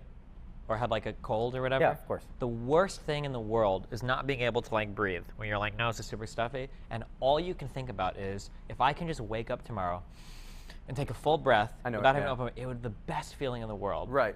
And then 2 days later, you don't give a fuck about it. So like it's really hard. I know that people want to do it, and I've been on both sides of the fence of being really poor and fucked and destitute, and now being like pretty wealthy. So I totally understand the sentiment. But once you've solved problems in life, new ones open up, and you're not constantly keeping a checklist of all the problems you've solved. It doesn't work that way. All you see now are the new problems before you, you know? So like do you think a diary would help with the situation? I'm not saying a diary would help. I'm just saying that like a poor person will look at a wealthy person and say like, dude, like you've solved all these problems that I can't solve. How are you fucking still sad? It's ridiculous. But like as a wealthy person, you're not thinking every day like, man, I'm so glad I don't have to worry about whether or not I'm going to pay my bills and I'm get to eat food today. Like these things are solved for you. You get used to these things. Yeah, you get used to it. You acclimate. Gets used to not being sick. And now you think about all the new problems you have, and those are the things you focus on, you know? Right.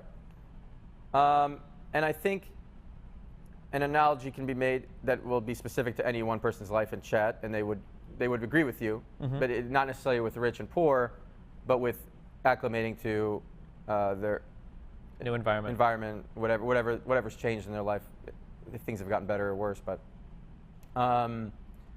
yeah, something to be said is whether someone agrees with you is so dependent on the semantics. Like for example, I wanted to bring up 5 years ago I tried to make a patent. Oh, I would love to talk about this. So 5 years ago, I applied for a patent, and this system's really shitty. I had to talk to a lawyer and pay him $5,000, which was like the normal amount. And I was thinking, wow, how would someone with an idea get their idea protected? First of all, it's like really hard. $5,000 is a lot. Yeah. So and then it wouldn't. He said it probably won't even go through, and in 2 years I'd find out. If you Google Byron Bernstein patent, it'll come up on Google Patents, whatever. And my idea was for automated access to content through micropayments.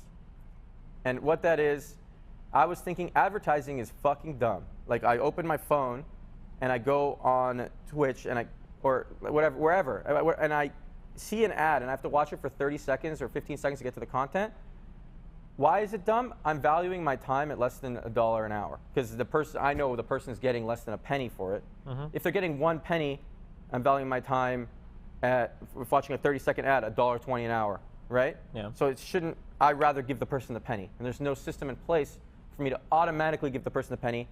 And there is like pay as you go.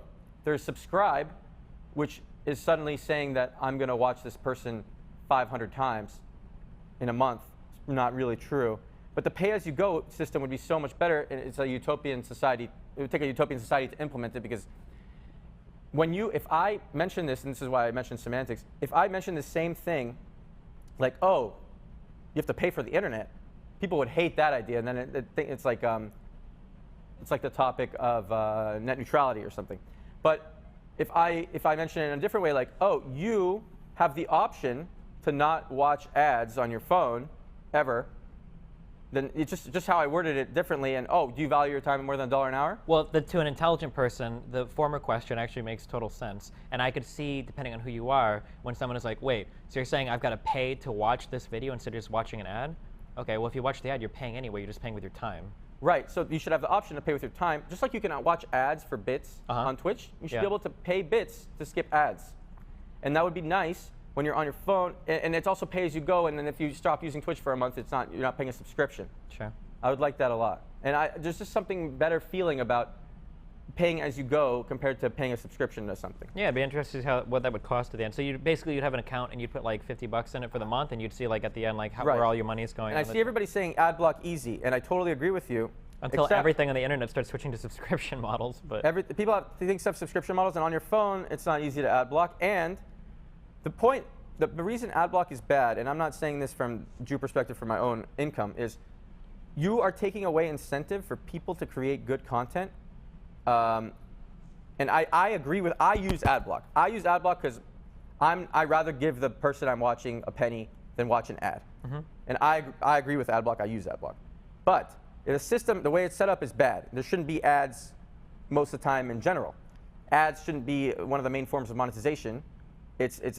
I think that a lot of my viewers would value the time at more than $1 an hour and rather not watch an ad.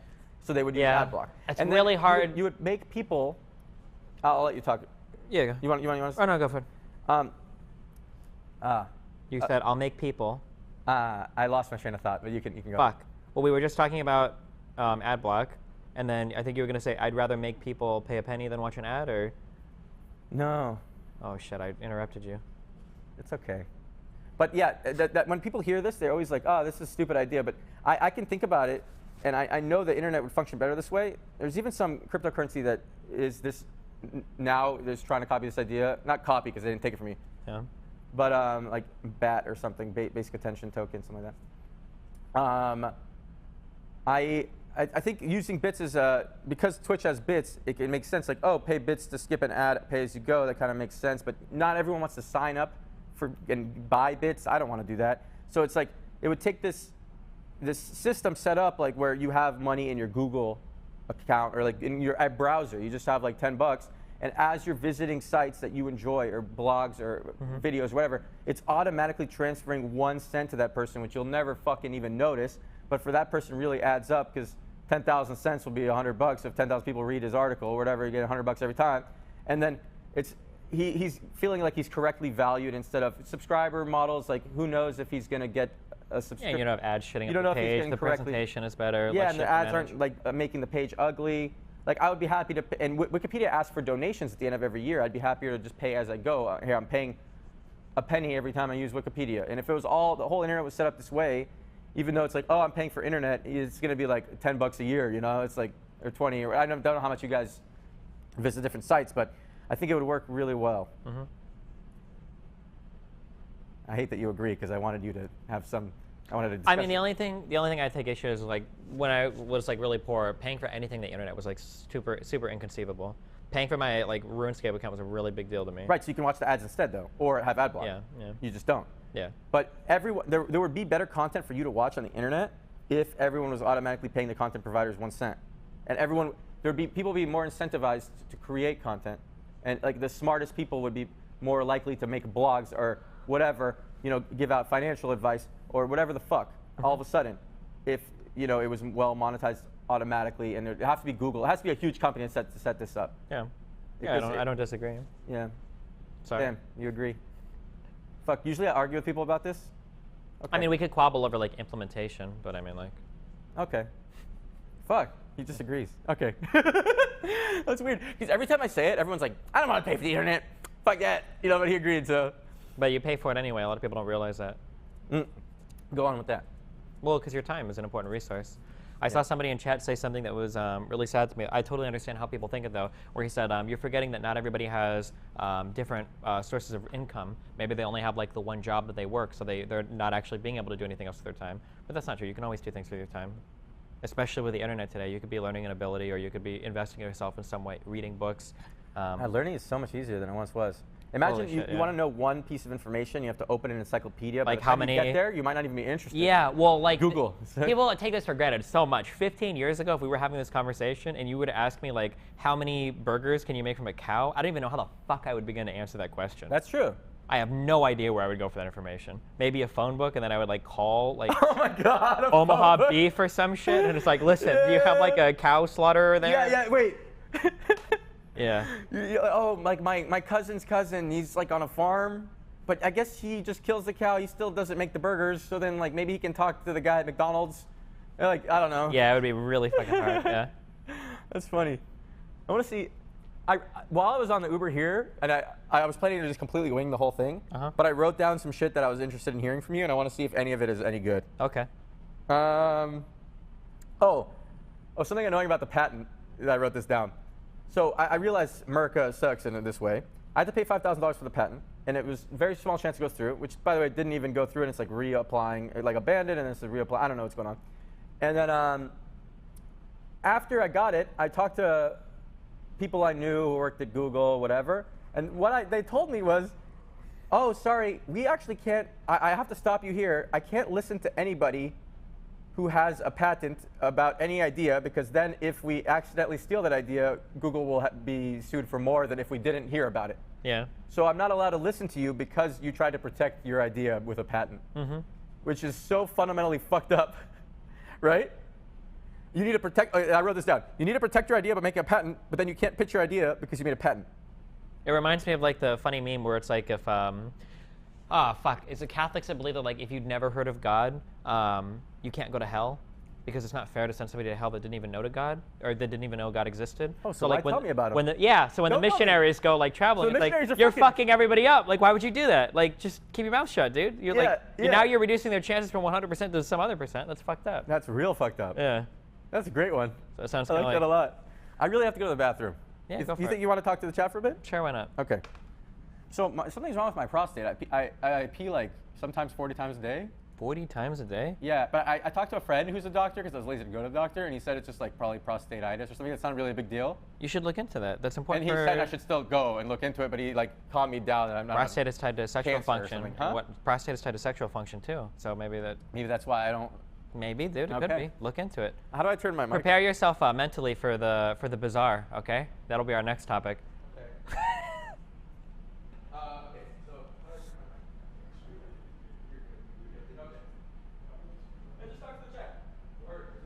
All right, what's up, guys? How you doing?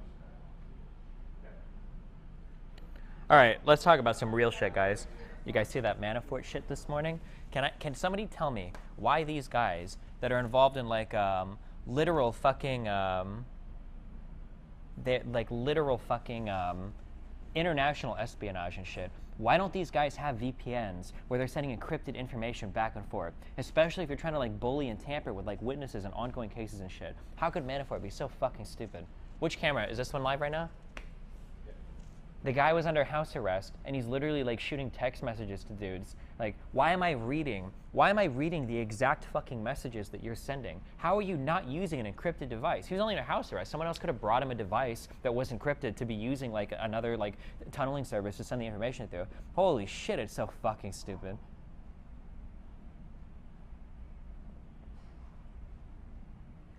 The stuff they got was encrypted. It must not that well. If we're reading it, that means that they must have gotten like a device at one end or the other, right? You can't man in the middle encrypted thing. Well, you shouldn't be able to unless some fucked up shit is going on, right? So like, I don't know. Fucking, whoa, dude, that Manafort shit. What? And Trump was trying to say, what did Trump say? I only knew that guy for 49 days. The guy was his campaign manager for almost like fucking half a year. What the fuck are you talking about? Only 49 days. This is a literal fucking campaign manager. Oh shit, dude. If Manafort rolls on Trump, that's some shit. Back. Yo, you're dividing the audience. Oh yeah, dude, I love it. Audience hates me. They think I'm SJW. The political shit going on right now is so funny. I need that Twitter account back. I want to roast so many fucking people right now. I want you to have your Twitter account back. Maybe we can make it happen. Who do they have to tweet to get your The Twitter guy account that back? so I've got like 4 different contacts that I know. People with Ice Poseidon, Pokemon, and then a couple other people I met that are like barking up this tree. There's a guy that runs an account called @TwitterGaming, and apparently his name is Reshi or something. Actually, Andy Milonakis might be able to get your Twitter account back because he was able to get his verified back because he knows. Oh, maybe. I don't know. But I'm not like big close enough to talk show Andy, host, I forgot so his I don't name. like to go to like total strangers and like ask for favors. It feels really shitty. But yeah, so like they're all like, I'm trying to get to that guy. I think if I can just talk to that dude, maybe I'm gonna ban. I had a verified account and everything. I just got like They permanently corrected banned. you when you said Pokemon, but her name actually is Pokemon. Yeah. But What? yeah, people started saying Pokemon. Oh no. Um, But yeah. So did you really invest your money in that bizarre thing? Or was that a meme tweet? It was not a meme, and I was really hyped on it for that moment. And I was gonna, and he actually needed a lot more than just the Indiegogo to make the whole game, he realized. And we were both like super psyched and like talking about the game, we were playing the game, right? Mm-hmm. But then we realized it would cause some like feud between us if I actually invested all my money in it. So I'm just gonna do a much smaller investment in it. The amounts people were guessing that I was investing were way off because I was like, it was crazy that I was gonna do this. And like, I realized quickly that we would disagree on how the game should be made and card design and stuff. And if I own half the game, it wouldn't work well for us. Okay. So like, still gonna invest in it, still gonna play it, but I'm gonna smaller stake. So now you don't have as much to talk about. I feel really uncomfortable accepting like big favors from you or any kind of investment from you just because my mental state. Yeah, it would make me feel really uncomfortable. Right. No. So he's not like gonna hold me to it, the full thing. And he's gonna. I think he's more comfortable getting it from multiple sources than one source anyway. Yeah, sure. It just don't. It's hard. It's hard to raise money for a game, and games have 98 or 99% fail rate, like not even making the money back. So he has to hire like 15 devs for a year. He said. You know, it's expensive, and artists and stuff. So yeah. Anyway, what do you guys think? Talk about my brother's scam. Now I don't keep up with things my brother does. Ever since this is pretty crazy. My brother made a CS:GO gambling site, which I pitched him the idea. I was like, look, these people are making CS:GO game sites. Make one that's actually fair and whatever. Okay. And not a lot years ago. Yeah, hold on, wait. I'm sorry, just because I don't know your lore as much. This is a different brother than the one you mentioned earlier. Different right? brother, two brothers. Okay, not one brother. Okay. So He made a CS:GO gambling site. he made I actually told him he should make a CS:GO gambling site. Okay. And I said, look, just don't do anything shady, like instead of the Phantom Lord stuff. And if there's absolutely nothing shady going on, it's still an amazing business because you get 5% of every pot. It's insane. Yeah. You'd make hundreds. Anything with gambling is guaranteed returns. $100,000 a day. So crazy business, right? Uh-huh. It's like, and the thing that happened was he got tempted to do shady things. Oh, no. And also, he thought I wasn't worth anything instead of it being a 50-50 thing. And he was like angrily texting me that I don't do anything and he could have just hired other streamers to promote it. You can look at it both ways, right? He's just like, I could just hire streamers to promote it. I don't need you. Cut me out. And also, I paid for the whole thing to be made and ours and stuff. You did or he did? I did. You did, okay. And I ended up getting absolutely $0 from it. Okay. And then we had a falling out. And just because of the greed and whatever, then I haven't talked to him since.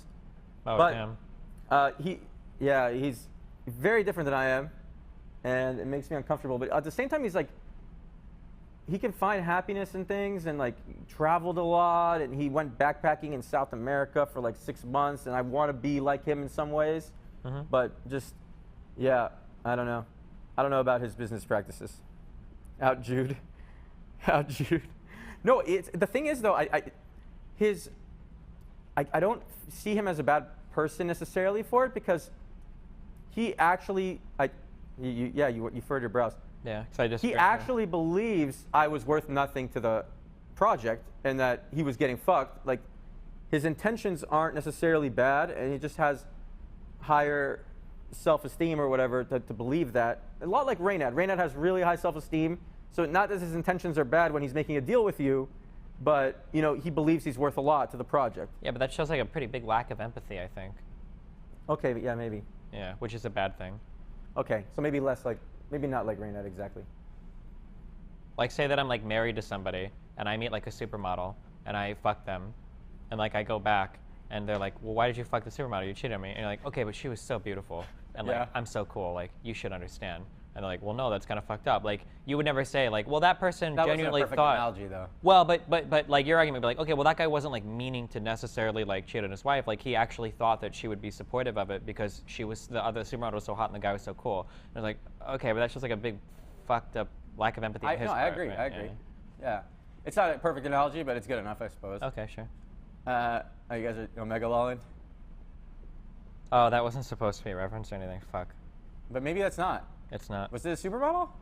No, I don't know. I don't want to talk about this. I like the doc. I like the doc, okay? I think that live stream fails fucked him hard, so fuck those guys. Yeah. I don't. How much do you watch Twitch? See, Never. I don't watch streams. Never. I just watch like clips from live stream fails. How many hours? Think about it for a second before you answer. How many hours of Twitch have you watched in the last year? Less than 1. Okay. And my whole life, probably less than 15. Me too. Yeah, okay. Less than 15.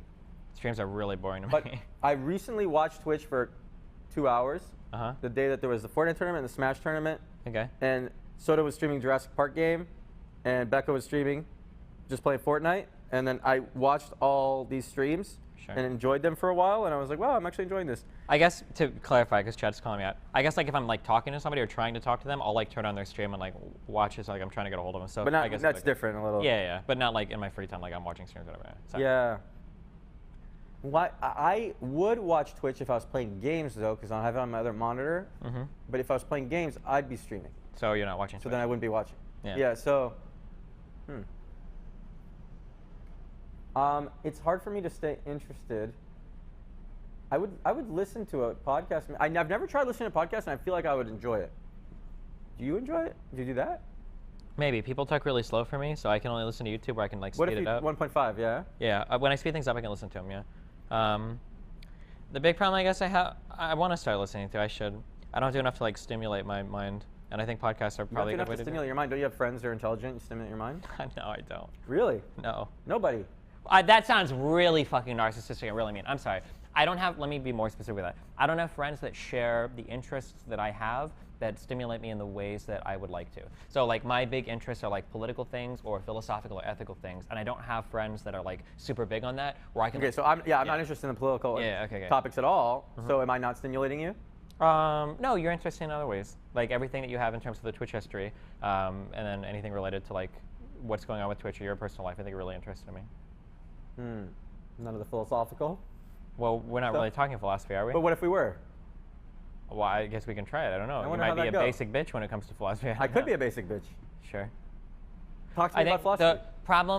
The problem, man, this sounds really narcissistic. I think that I have for my philosophy, the thing is that like to have a conversation with somebody, you have to have a lot of stuff figured out so that when you talk to each other, because the process of talking to each other is unraveling your kind of like baser ideas to get to more fundamental truths, right? This is like a real conversation. Or if I say, this hero in World of Warcraft or whatever they're called, hunter is better than shaman, right? That's a base level thing, and then we start to tear down and we've got to go in. Like, are the skill sets better, are the cooldowns better, or the mana cost, whatever the fuck you talk about, right? Like, is the pathing leveling? I don't know, right? So like in terms of philosophy, I have a lot of my personal philosophy figured out to a very fundamental level. Whereas if you don't have that as figured out. But I can listen to your personal philosophy and judge it in my own way. But it's really hard to do that on the spot.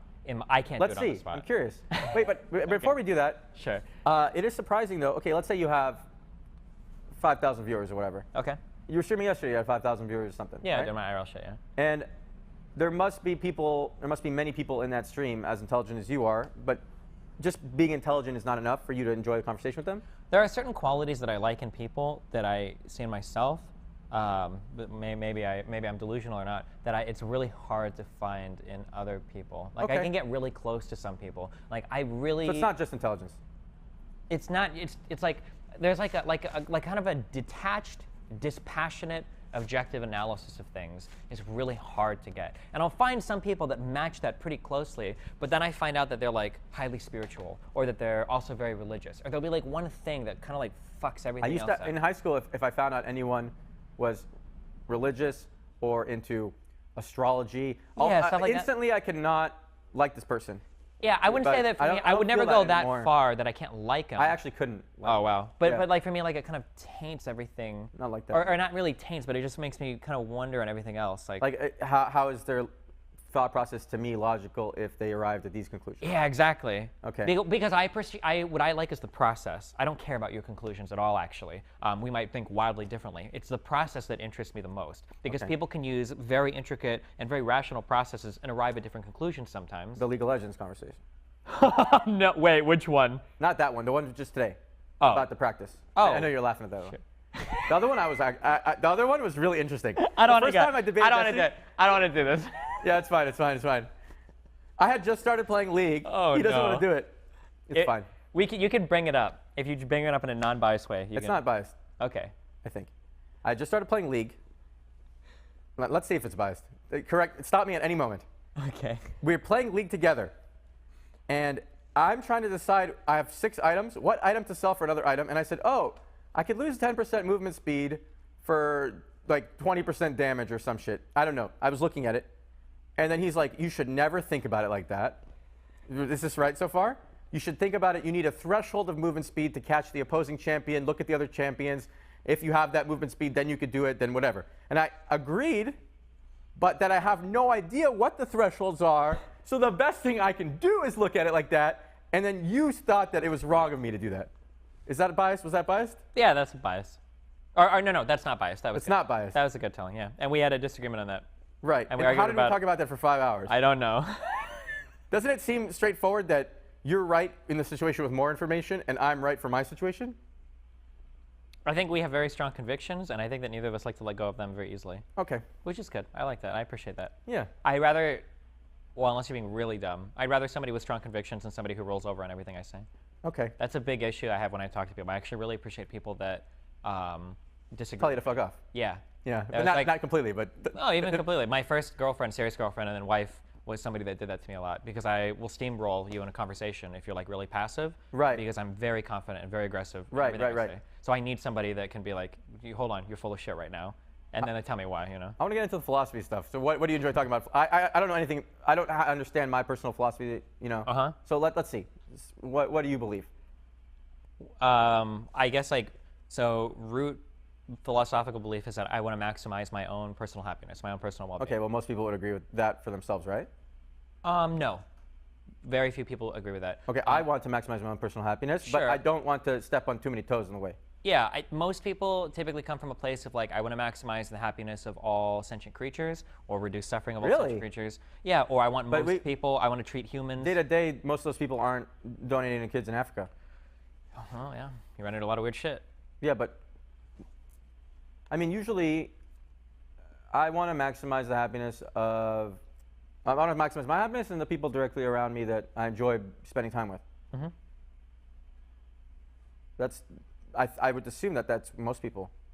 Is that not true? Hey, chat. One, like, one if that's true for you, press 1, and Okay, 2 if so here's a question. 2 if not. If you kill, like, let's say you have the ability to kill somebody or steal something, why would that be wrong? This reveals like what your kind of underpinnings are. Okay. If I Like, John kills Joe because he wants to take his car. Why is that wrong? why it's wrong to you?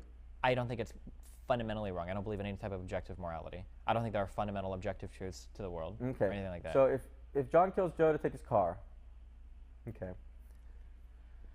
So to me, Let me work backwards.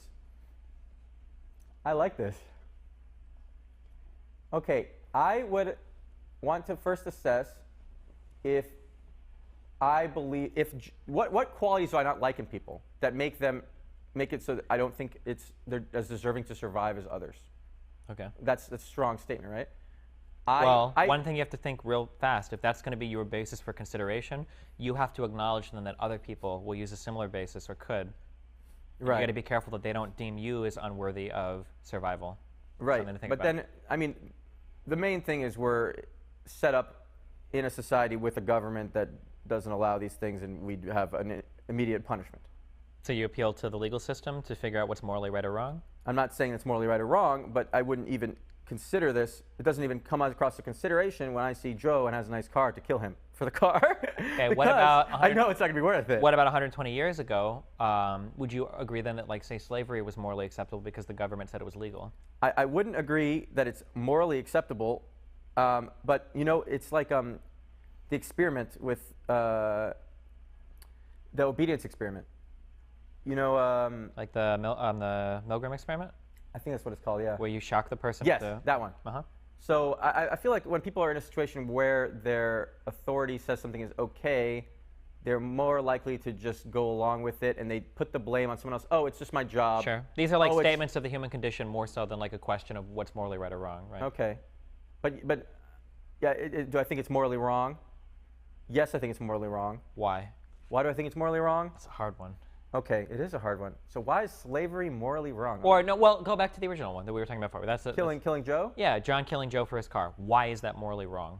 Like, on what level could you say you were wrong because of this? Okay, if I actually am considering this and it's not against the law in our society, and there's no, what would I consider? I would consider if Joe is contributing to the happiness of anyone around him or to society whatsoever. Uh-huh. If Joe doesn't contribute to anyone else, if this is a game, then we don't need Joe, and it's okay. So the way that I typically do these types of discussions is what I do is you make a statement, I'm going to extract a template from that statement, and then I'm going to plug in other things that I don't think you would agree with to test your statement for validity or consistency, right? So yeah, I like that. Yeah. So the template that I'm extracting from your statement is that if you have a person that doesn't make anybody else happy, then the destruction of that person is morally permissible. So then I would start plugging in things like, let's say that you've got people that just like live in the wilderness. Right, sure. People live in the wilderness, they like live in a cabin or whatever, they, you know, they don't really interact with anybody, but they take care of themselves. Would it be okay if, let's say, I wanted to have fun, I'm going to go out into the wilderness, I'm just going to hunt these people and kill these people, but they're not making anyone else happy. Right, so I would add more to it at this point, Okay. and I'd Yeah, say sure. they aren't taking away either. If Joe is taking away from people's happiness, then maybe killing Joe is permissible. If Joe is adding absolutely nothing to everybody around, and even taking away, making everyone's life he touches becomes worse, Okay. then maybe it's morally permissible to kill Joe in a society that allows killing. Okay, cool. So we'll take the new caveat. Let's say that you've got like kind of a grumpy old guy and his family's all moved away. Grumpy old guy goes into a bakery every day. Family doesn't like him if he dies. Nobody likes him anymore. Right, yeah. Grumpy old guy goes into the bakery every day. And You've talked about this a lot. Yeah, I have. Okay, keep going. This is the problem, right? Because I see that you've talked about this a lot. So like, grumpy old guy goes into a bakery. He buys a cake. He's always kind of like rude to the waitresses or whatever. They don't really like see him. He doesn't leave a tip or whatever. Let's say that you're outside. You see this guy come out, and you decide to just shoot him in the head to take all his money. You're okay to do that because he's not really making anybody else happy or whatever? Or? No, I would be okay with our society as a whole agreeing to delete him, and then we share all his funds like Monopoly. Okay. Yeah, if I get it personally, why should I get it? Sure. I think we should all share it. So would you be comfortable if you reach... Or it should be up. So let's say that... I mean, in Monopoly, it's an auction, so Monopoly is a bad analogy, but you know what I mean. So let's say that you get to the area where like you're 40, 50 years old and you don't have any like family or... I would be okay with people trying to kill you because you don't really... No, if I am not contributing anything to society anymore, no, I don't make anybody happy. Like when I stream, sometimes I make people happy. Mm-hmm. And nobody around me enjoys my company. I'm okay with my society killing me and spreading out my wealth and my goods. And I think that's fine. That's a really... Yeah, I feel like there's a lot of conditions that you'll accept there that, yeah, would make a lot of people uncomfortable. I'm actually okay with that. Sure, if you're okay with it, then it's fine. Say you give birth to a 1-year-old and the kid is crying all the time and he's kind of sick off and two or whatever. Should you be able to kill like a 1 or 2-year-old kid because they're just really obnoxious and you just? Well, they have future potential that's unknown, and there's more to it, right? Okay, sure, that's fair. So basically, we'd be focusing then on like everybody past a certain age that doesn't have any friends or family that are kind of grumpy or don't like necessarily make other people's lives around them better. But if they don't make them worse, we can leave them. But if they're just kind of like grumpy, rude. If they actually are significantly making other people's lives worse, then a society where they're exterminated would be slightly better. Okay, so we would add. We already added that when we talked about the people Well, in the cottage. significantly worse is a little bit differently. The word significantly, yeah. I mean, when you Well, say 'cause, like, worse, let's say just that- they're a little grumpy, it's not like that's reason to remove them. You know, because then. But like, let's say a guy goes into the bakery and he's like, "Give me my muffin, you bitch." It's okay to remove that guy because now he's if like. he does it every single, if we know as a fact, Uh-huh. he's a computer program, and he's gonna do that every day for the rest of his life. Yeah, we'd remove that from our code, right? Why would we want that guy unless he adds like part of the storyline or something? He just What if makes he's got a everything good else reason to worse. be grumpy? Maybe he's like a vet. He lost like a leg. He's in pain all the time. It's Okay. still okay to like just fucking delete him. I mean, if it helps everybody to delete him, if it helps everybody else to delete him, and it's not just this one lady he interacts with, and if he interacts with like 100 people, there's like a You have to- threshold. There's a sure. threshold. If he interacts with one person, then it doesn't feel like it's okay, because if it's a one-to-one, he wants to live, but he fucks over this other person from wanting to live, then maybe it's fair. But if he's fucking over 10 other people's desire to live, and he wants to live, then I think we delete him. There's some threshold that we could come to that it's hard Sure. to quantify, right? But So, if I like generalize these statements a little bit more, do you think that if we can get rid of some person to improve the lives substantially of many other people, that this becomes like a good trade-off for society? if the thing is, it can't ever be set up by the government in a way No. where people wouldn't be I'm not going to scared. try to like nail you on like some dumb shit like that. Like, well, what if the government kills the wrong person or some shit? But I like, don't think there's any way to set it up that makes everybody comfortable. say you have like a divine moral God that's capable of making these Then that's judgments fine. with 100%, right? Yeah. Okay. So let me say my statement again, and then I'm going to present a challenge, and you'll augment it, I'm sure. But if you could remove a person from society who is maybe like maybe isn't even that bad, but like you could substantially improve the lives of other people by removing this person. Instant remove. If it's Okay. me, instant remove. Take me out. So If it's painless. here's the question, okay? Let's say that you get into an accident and you're wheeled into the hospital, and the doctor is examining you, and there are 7 people on waiting lists for your organs. Should the Right. doctor instantly kill you to save the lives of 7 other people? 7 people will live. And if I don't improve the lives of as many people as Say you're those just like a 7 neutral- you're just if neutral. Those 7 people, if I improve the lives of 1,000 people, and those 7 people only improve the lives of 10 people, Well, each to let's 70. say let's say you're neutral. Let's say that you don't you're not a streamer or whatever. You're just like a random dude or whatever, and you don't have a family. You just kind of live on your own. You don't talk to your parents much. Should we always be killing those people as they come into the hospital to? And I will significant- save 7 lives. Sure, or 4 lives or whatever. Yeah, I think I should die. Okay. I would die. Okay. But the thing is, I'd be really uncomfortable with that reality. but- well, for me, I'm okay with dying at this moment. If I died right now painlessly, the only thing that sucks is how my parents would feel, how Becca would feel, a few people I know, you know? That's the only thing that comes to mind, and I don't want to do that to them. But for me personally, even though I'm not sad right now, if I died painlessly at this moment, So it's different for me, right? And then I'm judging from that perspective, which some people might. Yeah, that clinging perspective on- is really fucked some because people might most be people clinging onto life. most so much. people want to exist, right? I'm very much in that party where I very, very much don't want to die. Right. So my So moral yeah, system is since I'm judging from that perspective, it's flawed compared to the average. well, not flawed, but it's different. If you're self-destructive, obviously you're going to be much. I'm not different. self-destructive. I wouldn't say I'm suicidal, right? You know, I'm actually in my happy state. If you're indifferent towards existence, then how about that? I'm indifferent towards existence. Okay, yeah. I like the feeling of being indifferent towards existence. It feels there's not much to worry about. That's I good. worry about being tortured. That scares the shit out of me. I would hate to be tortured. What about you? What scares you? Dying is very scary to me, Just dying. or getting old. Yeah. The idea of being trapped. So you inside, enjoy data. See, that makes me think that I enjoy day-to-day life at a level of now. This right now is like I'm peaking. Just talking. Okay. Yeah, I'm mentally orgasming. You know, I really enjoy it. But my day-to-day life, I enjoyed at a level of 2 out of 10. You know, And if the average person seems to be 5 out of 10. Sure. And yours, I assume it must be much higher. Like 7 or 8 out of 10, yeah. 7 out of 10 just as you're going around. That totally makes sense then. Like let's zoom out. We're looking at us like we're Sims. Like I'm the Sim that's like and you're the Sim that's. Okay. Yeah. I never played The Sims, but sure. I didn't play The Sims either. Okay. Yeah, but I just assume that's what The Sims is like. He's liking this. Okay. Where do you want to go from here with the?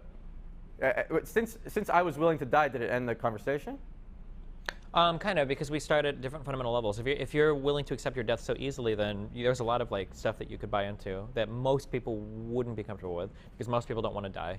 Right, but then I have to have empathy and think that most people don't want to die. Would I think you should die to save 7 people? We can talk about that. Right? Yeah. Do I think you should die? Well, so like there's something called okay, there's something called okay, you've got 2 ways of looking at Someone it. said Okay? yes, kill him, all caps. You've got like this is like super crash course on shit that I don't even understand. If there's like philosophy majors in chat, they're probably cringing super hard. Okay, you've got a deontological way of viewing actions, and you've got a consequentialist way of viewing actions. A deontologist would say that if I lie to you, it's wrong because it's morally wrong. Period. Actions themselves are right or wrong. If I kill somebody, the act of killing another person unprovoked is a wrong act. I don't like that. Okay, that's my instant feeling. Sure, that's a deontological way of looking at things. Okay. A consequentialist way of looking at things is if you do something wrong, we have to look at the consequences to see if it's good or bad. If I kill one person... So that's what I was doing. Yeah, a consequentialist. If I kill one person, and I'm giving you like really standard consequentialist challenges. Well, what if we can kill one person to save 4 people? Right. What if you wake up in a hospital and you're tied to another person who's using your kidneys for dialysis? Do you have a right to unplug yourself and walk away? Consequentially, you're killing one person, but deontologically... 1 for 1. You could Well, go no, either way. say like both people can live. You just have to stay on dialysis for a year. Would you be okay? But you didn't consent to it. Would you be okay unplugging yourself and walking away? Because I actually wouldn't be okay unplugging myself walking away. Yeah, so it's a consequentialist point of view. Because if I unplug myself, I'm inconveniencing myself a little bit by being on dialysis, but I'm killing another person. Right. Yeah. Right, yeah. There's something called rote versus rule utilitarianism, and the idea is that a rule. Force and raid. Hey, Force and boys. Hey, what's up? The idea is that like a rote consequentialist would say that like you should always optimize to save the most people based on the direct consequence of the act. But a rule utilitarianist would say like we should keep in mind how the rule actually impacts everybody. So like a rote utilitarianist might say that like killing 1 person to save 3, that's always a good thing. But a rule utilitarianist might say, well, if we write that rule for society, everybody is going to be worse off because they're going to be worried that they'll That's always what I was be saying. killed. Yeah, so that would be like a rule consequentialist. I was saying that it couldn't actually work because other people are scared and everybody they're in living society would be so fucked. in a less productive way. Yeah, and there's probably, I'm sure there's like books and books that like get like way more into this. But, so that's why I don't even think about it. It doesn't cross my mind because I was saying that. Yeah, because you would have to write rules for society that would actually benefit everybody. Like, not just I don't in a actually direct believe sense. in this utopian society being able to exist, so I don't even consider the possibility.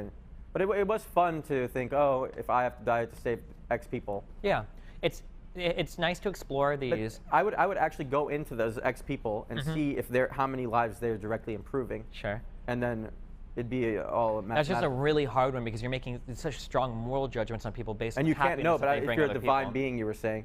Oh no, but I'm saying that even your divine being, I would be uncomfortable assigning that moral weight. That just because somebody makes more people happy, that this person is a more morally righteous person. That would be something that I personally. More morally. You might not be uncomfortable with that. So I'm saying it's right or wrong. Right. I'm saying for me personally, because like I don't have any friends, or I have very few we have friends to have a rule set. If everyone in society is seeking happiness above everything else, like you do, then it's okay, but that's not always true. Some people are seeking happiness for their children or whatever, above for their own. You know?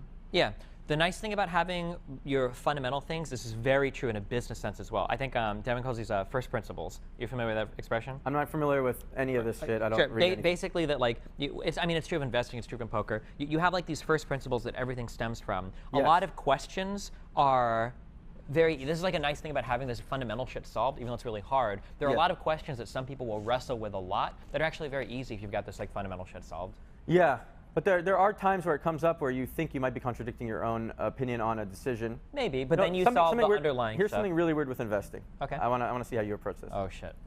Yeah, you wanna? Okay, here. I'm really curious. So you bought Twitter at $15. Something like that, yeah. Okay. So you bought Twitter stock at $15. When it's at $18, you didn't sell it yet, Okay. right? But you didn't sell it yet, but you wouldn't buy more at $18, right? Necessarily. Like there's situations where it has gone up, you still own it, but you would not buy more. I mean, okay. That happens, right? With stocks in general. Sure, yeah. That has happened to you. Yeah. So if you still own it, but you would not buy it at that price, why wouldn't you sell it at that price? Because you think it's going to go up more, but then why why wouldn't wouldn't you you buy buy more? more? Maybe you've got like a cap that you invested in, and that's all you want. But you usually have some more that you're able to invest in. Sure. Well, You have you have a risk tolerance. Let's say you have that risk tolerance. If fuck, I feel like It this has gets to into really complicated maths about investing that I don't understand. No, there's a something. risk. Yeah, Well, okay. because something you're talking about, like, I don't know if there's a kind of like dollar cost averaging or not, but like let's say that I invest $10,000 in a security, Right. and then the price of that rises a little bit. If I invest Right. $10,000 more, my average cost of that security rises, Right. and then if I sell in the future, the gain is technically percentage-wise lower, but in an absolute value, I make more. Right. I don't know enough to really answer whether or not that's the correct or incorrect. But you don't feel there isn't some, if your tolerance for risk is you haven't met your tolerance for risk yet, and you haven't sold this stock you own. Why haven't you bought more? Do you know for yourself? You've done. I mean, you've been in the situation. Well, like for me, I have a dollar amount. I think for Twitter it was like $10,000 that I invest in this. I'm going to buy it at this price, and then I'm waiting to sell it until a big rumor comes Right, but by. is it logical? Is it rational? Like. No, I wouldn't defend it from a logical point of view because any individual security that I buy, I'm not like you. I do it for fun. I don't consider myself to be a skilled investor, even though all my trades have been very positive. But I consider most of it luck. So like when it comes, my serious investments are in ETFs. Very boring shit. I would not logically defend or ever recommend my strategies for trading. It is totally like a recreational thing. This is beside the point, though. Okay. Okay. So like what I I'm said, trying to say my is, way to do it is like literally. There's this feeling that you bought something at this price and it's now here, and you feel there's this weird feeling that people are more okay with losing their profit than going under the initial buy point, and it's all mental because this is already yours. You own this now. You own this stock at this new higher price, and you can sell it. But for some reason, you're still thinking of the base where you bought it. If I had like more money, why wouldn't I have just invested it initially? Like let's say I've got $100,000 to play invest, and I invest $10,000. But you've been making money this whole time while it's gone up, and you still want, because you have a job, sort of, you know. Yeah. I guess I feel like the way that I approach it is like literal baseline hobby, like not trying to make anything serious. If I was like more serious, how you defend it from a logical standpoint. Yeah, I think that if I was more serious about investing in individual securities, I would have thought about this more. But for me, it was literally like I have $10,000 in play money. Okay, but it goes to Twitter, and that's it. I'm not like dollar cost average, but yeah. I got it. Yeah. But do you have this attachment? I wonder. Do you have this feeling that as long as you're up from your initial buy point, you feel more all right, and then if you're down from your initial buy point, like, you know. Like, do you feel if you bought something at $15 and it goes to $20, when it goes down to 18, do you feel just as bad when it went down that 10% from 20 to 18 as if it went down from 15 to 13.5? Or is it less bad because you're still in the profit zone? You know? Fuck, I guess I don't really think about it like that. It's really hard to. So like right now I have like 2 Bitcoins. Just fucking meme shit. Yeah. And I bought those at 7.7, and I think it's like at 6 something now. Right. I'm holding those until I can sell them for 15. I'm pretty sure it'll happen a lot because it always has like its resurgences. But I guess like until I hit that sell point, I'm not really thinking about it. Like I don't feel bad if it's up or lower. As long as I haven't sold it, I haven't realized any gains or losses. You just, yeah, but that's all a psychological thing that I haven't realized any gains or losses unless I've sold it. But you do have the option to buy and sell it at any given moment. So like your challenge to me would be that if I have about 2 Bitcoins now and it's at 6.6 and my goal is to sell at 15, why am I not buying more now? Would that be like, yeah. But you have the risk tolerance that you've met. Sure. You've met your risk tolerance already? What do you mean? Like, you don't want to risk more. Yeah, I guess I'm like always investing like my maximum, what I'm willing to like play around with. You're always investing your maximum to start with. For play things, yeah. Okay. Yeah. All right. Yeah, I wish I had a better answer. Interesting conversation, though. Yeah, I'm like anything related to me for stock is super recreational. Like I would never defend it to another investor. It's literally just gambling. I got it. Yeah, okay. Okay. It's gambling with, I mean. With the maximum play money every time. But you're right. It's gambling that in the long run tends to go up though instead of down. Well, You know, not in compared to individual black- traders. People lose If individually. you just buy and hold.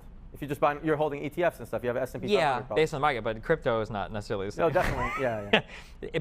Bitcoin is inevitably trending towards zero. It's just how many like wild rides up will there be before it hits You're zero. gonna have a lot of people disagreeing with you. But No, that's fine. no, nobody intelligent will disagree with that. Crypto as a whole I probably has a I face- hardly follow crypto at all. Oh, sure. Yeah. Crypto as a whole probably has some place in the future. Bitcoin will not be the crypto that we go into the future on. I mean, I've used it to try to play poker, Yeah. and it's just how slow it is in transaction fees, and maybe it's anyone defending Bitcoin always be like, oh, that's being fixed with this and this and this is happening, whatever. But it's really been shit compared to just depositing with dollars so far. And I do think a system, some of them I like IOTA, each person verifies their own transactions and moves on instead of miners. I kind of like it a little better. Like, when we torrented things and we personally uploaded back. Yeah. I kind of like the idea of that. Yeah, the idea But is I mean, nice. I'm not going to sit here and defend certain ones or whatever. Mm-hmm. And everyone, see, people have very close attachments to what they believe in with this kind of Yeah, thing. like and- 99% are fucking retarded, so I totally don't care at all. But this is with how about with everything? Do you feel when you divide an audience, like you say something like that, and let's say they're strong crypto believers, and you're dividing your audience a bit, do you feel like you're less likely to have more popularity in the long run? I don't think about it that way. But is it shitty as true? that sound? Well, for my personal brand is built on being like very blunt and very honest. So I think that it probably helps me. If I were to start catering to people's opinions that I disagreed with, I think it would hurt me right now. Okay. That's not to say that a different person that is more open to other people might hurt their brand by being Do you more think the most popular people cater? in content creation, that Twitch, YouTube, cater to people's opinions? Yeah, absolutely, of course. Okay. I don't think that's inherently wrong, no. But yeah, absolutely people do. Like, does Ninja cuss on his stream? Do you know? I don't know how kid-friendly I don't that know. stream is. Oh. Probably doesn't. Yeah, that's probably like a super... Tries not to. Yeah, so I'm sure that like his reach is way larger as a result of that. And I don't think it's a bad thing at all. Okay. Why, do you want to talk about that? I Because this is some shit that I don't know how comfortable you are no, going I'm to that. completely but, comfortable with this conversation. Well, because Mitch Jones got a lot of that from you, and he has really fucked up beliefs on this now, and I don't know how much of that comes from you or not. Catering to people's opinions? The obsession about people being 100% honest all the time as a broadcaster. I used to have this obsession. Yeah, and I think it's totally unfounded, but maybe you don't have that same... I don't have it anymore. Okay, that's good. So yeah, I used to have this obsession. I used to as well, for what it's Oh, worth. so people go through it. It just, I made a rule for myself. I'm going to be 100% honest as a broadcaster at any given moment, and I realized it's not. You're playing by rules that nobody else is playing by, and you're judging yourself in a way that no one else is judging people by. So you're literally just fucking yourself. Yeah, I was just fucking myself. Yeah. Yeah. And also sometimes you're hurting other people, especially in situations of relationships or.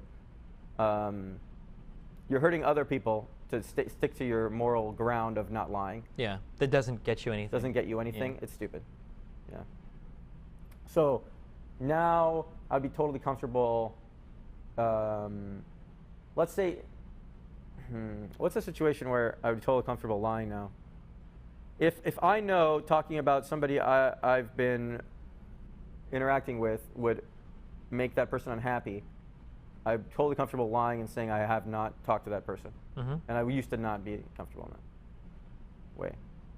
When did you go through it? You didn't follow what I just said? So you would lie about whether or not you were talking to a person if it... If for some reason me talking about a person on stream makes them so uncomfortable, Uh-huh. I would totally ditch my moral ground of wanting not to lie Oh, sure. to say I haven't been talking to that person, Okay. right? So, and you would too. I mean, I'm saying, but you used, Well, I used to stick personally wouldn't, but again, that's part of my brand now. The difference is that I don't have a moral judgment attached to it anymore. So, for instance, okay, I yeah. see. So, like, Keep I going. used to always be very truthful, and I still am very truthful and open about almost everything. But the difference is in the past, I thought that I had a morally advantaged position against people that weren't. Whereas today, I just recognize like that's my personality, that's part of my brand. But I don't think it's morally better than somebody that like is. How many years less- ago did you have this moral attachment to honesty? Oof. When I first started, throughout my whole streaming career, I've been a very lonely person. I don't have like, I'm not part of like a streaming group. I've never been a part of like any big teams. I've never had an StarCraft's org. a lonely game. No, it's very much like an in crowd, very much an in group. No, I mean StarCraft's that The makes game itself was. when you're but- playing the game, it's lonely. You don't. yeah, the you game don't itself talk to is, the other but person. everybody else had like You say teams, or they were heavily involved. GLHF, GG. But everybody else there had like their organizations and everything. They were part of big teams. You They don't had, feel like while you're playing, you're lonely? yeah, while you're playing, but that's That's not what I'm relevant to streaming at all. Yeah, but most of the time you're playing. I'm just saying, StarCraft's a lonely game. Oh, sure. Is that Yeah. statement Yeah, I wrong? agree with that. I agree with that. Okay. Yeah. Yeah. But I guess as part of like that journey of kind of being on my own all the time, I was also like ruthlessly honest about everything, while everybody else was like very much like always looking out for the interests of other people that they were defending. But I never had any other people to do that, so I was just for a long time like I was like super salty, I guess, about that, or like I had like a purity test that I would put that I feel like I passed but nobody else did, and I would be very judgmental of other people that failed that purity test. Right.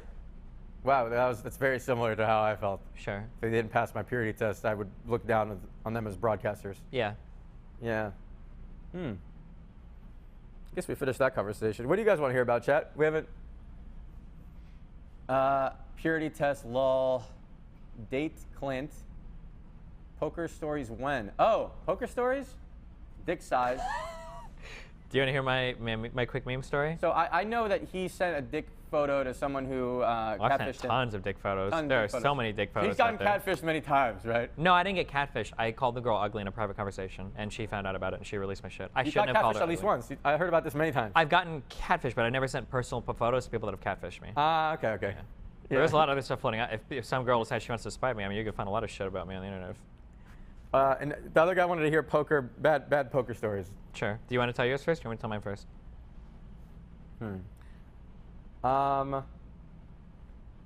Let me think. I wonder if what they prefer to hear. I have bad poker stories of just playing online poker. Or being in Vegas, and or I have there was a charity tournament in poker. There were like two sections of it, and one thing really annoyed me, and I could share that one. It made me salty. Okay. And it's an analogy to anytime people don't know what's going on, and you know what's going on in a certain game, and they're judging based on criteria that aren't correct. It's very frustrating, right? Yeah. Okay. Anyway, I can tell a specific story. I'd absolutely. It was on a turn. I have a gut shot. Okay. Other person says all in out of turn. Okay. And then I was analyzing, thinking, oh, okay, all in for twice the size of the pot out of turn. I think they're just trying to take this pot.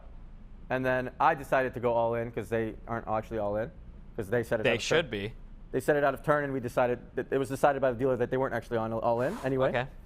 So I said all in, and then they snap called with an open-ended straight draw, which has you just mathematically cannot call. And like if I have ace high, even if I have nothing, right? But I just happen to have a gut shot with a lower high card. It just mathematically can't even call against a higher card. You're saying they can't, snap call. They can't if they've got an open-ended? They can't call on the turn with an open-ended. You're like, what is that, 18% to hit? It's about 18, yeah. Okay. It's from the flop 32. Yeah. And then maybe they can hit their whole cards as well. But they can't call 2 times pot. They can if they're in a fucking casino and they're a live game. In the donkey, yeah, but it just But yeah. mathematically, Yeah, you just can't. You just can't call. It doesn't make sense to call. There's no situation where you benefit from calling, unless right? But the insta call with no thought behind it. Yeah. And then they hit it on the river. And then I lost. And then I'm thinking, and everyone thought I got owned. And then I'm thinking, how frustrating is it that everyone thinks I got owned when this other person made an objectively wrong decision? You know, it's pretty annoying. Yeah. So, yeah. Anyway, your story. I went to Germany because I got invited by. Do you know Take TV? Yeah. Dennis Trim. I love Seed Story Cup, by the way. Home story. I like those events. Yeah, I got invited there to play poker, and I think I was. I don't remember if I started off under the gun or not, but like I was first to act, and I had what did I have? Oh fuck! I don't want to tell the story because there's an actual video, but like I'll get close enough. Okay, I'm not trying. Close enough. I'm not Fine. trying to Doesn't matter. I think I had like King 10 or King Jack. I think I had like some hand, and I'm in. I don't know if I remember I raise, or if I bring it in with a raise or not. And then some other guy. I think Wicked. Does that name sound like a real guy? Wicked sounds like a real guy, but I don't remember who that is. Go on. WICKD. He calls me, and I think the flop comes, and I either have like 2 overs or I catch a piece of it or something, and I end up raising. How can you not remember if you have 2 overs if you caught a piece of it? Because this is a long time ago, and I was very PTSD'd. Okay. I don't have perfect poker memory, okay? Okay, go. But I either have 2. I must have just had 2 overs or something. I don't think I got much from it. But I remember that I raised. He like snap called. I think the turn came. I might have fired another bluff, and then he either came over the top or something, and I ended up folding. And I'm at like a for fun poker game, so I don't know anything about like if these people are taking it seriously or if they're just like kind of fucking around because they don't know shit. Right. I have no idea. So I release a hand. It's whatever. Does he flip his hand up and have nothing? No, and no, feel I have good? no idea what he had. He Okay. ends up folding. So I'm just kind of like, I don't know. The next hand came down, or the next hand The is dealt. terminology stuff is okay. He ends Yes. up mucking. He ends up mucking. Yeah, And when he you mucks said his you hand, bet, mucks it. not raise. Okay, go on. Right, yeah, sorry. The next hand is dealt, and then I have, I think I have like a 4 or 5 of diamonds. Okay. And the flop comes, and the flop is like, I want to say like 2, 3, 4. Okay. So I you have top pair like- open-ended. Yeah, top pair open-ended. Got it. And we end up going back and forth on the flop, like up to like a 5-bet or whatever, with the same guy. Right.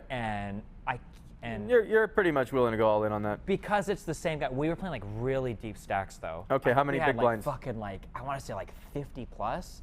50 is nothing. Really? No? 50 Is that big it? blinds? Oh, okay. That means you're maybe playing a 1-2 game with $100. 50 is small. 500. Well, it was like a tournament game. Maybe that's not a lot of. Oh, I played cash. Okay, yeah, this was a tournament game. Okay, tournament game. Yeah, sorry, this was a tournament game. Is 50 big blinds not a lot in a tournament game? 50 to 100? In a tournament, it might be. I played cash. It was one, Okay, gotcha. I You don't know, it wouldn't be a lot. maybe it's other things. But basically, I end up pushing, and he has like the middle set. He flopped a set. Okay. And So yeah, that's really, really bad. But for you. I was like, Only no, hit- it wasn't actually, because I was still open-ended, and You're just open-ended. oh no, he flopped a straight.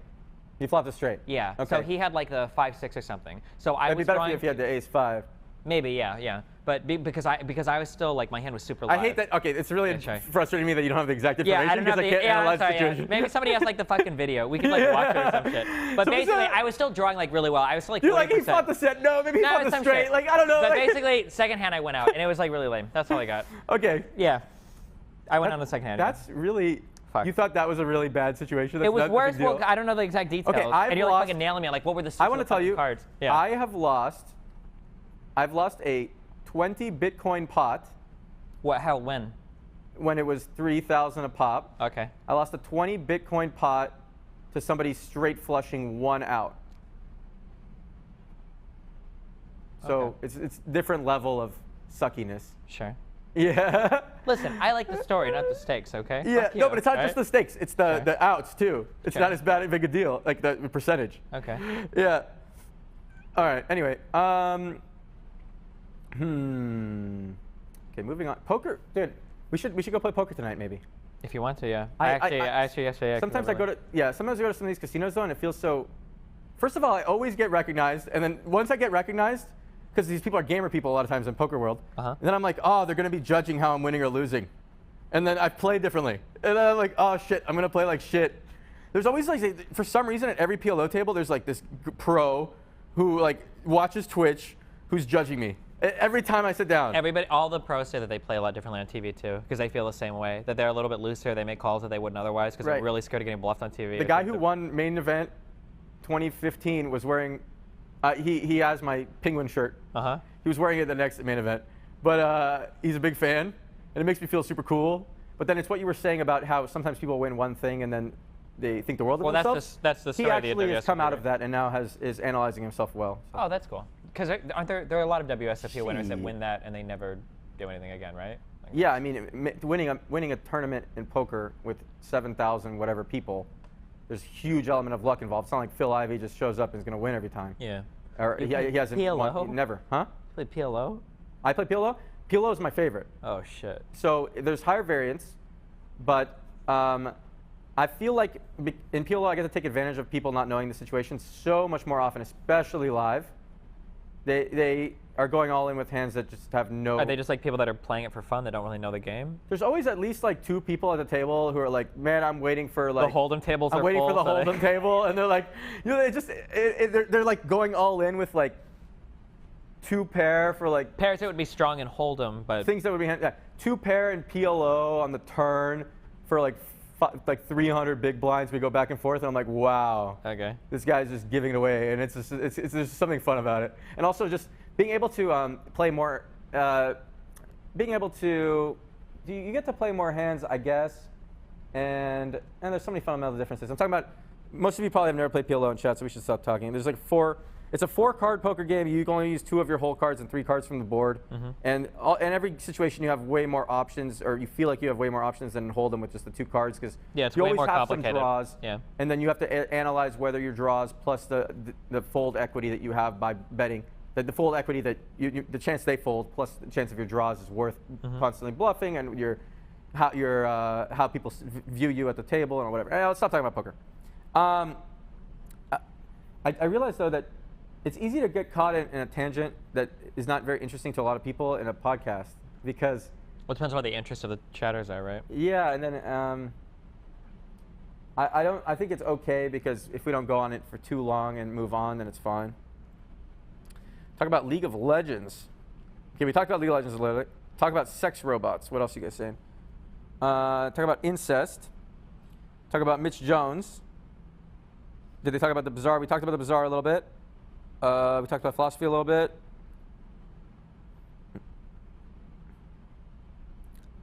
Mia Rose. Okay, I'm just reading chat. What do you feel like talking about? Whatever you want to talk about, buddy. Oh, wow. Fuck, I feel like we covered a lot of bases, so I don't know. What time are we at right now? Yeah, how many hours in are we? Oh, 2.5 hours. That was a very enjoyable 2.5 hours for me. You guys probably would be very upset if we ended it, though, huh? I'm sure we could think of some more things that interest both of us, and interest you guys at the same time. I do want to play poker with you sometime.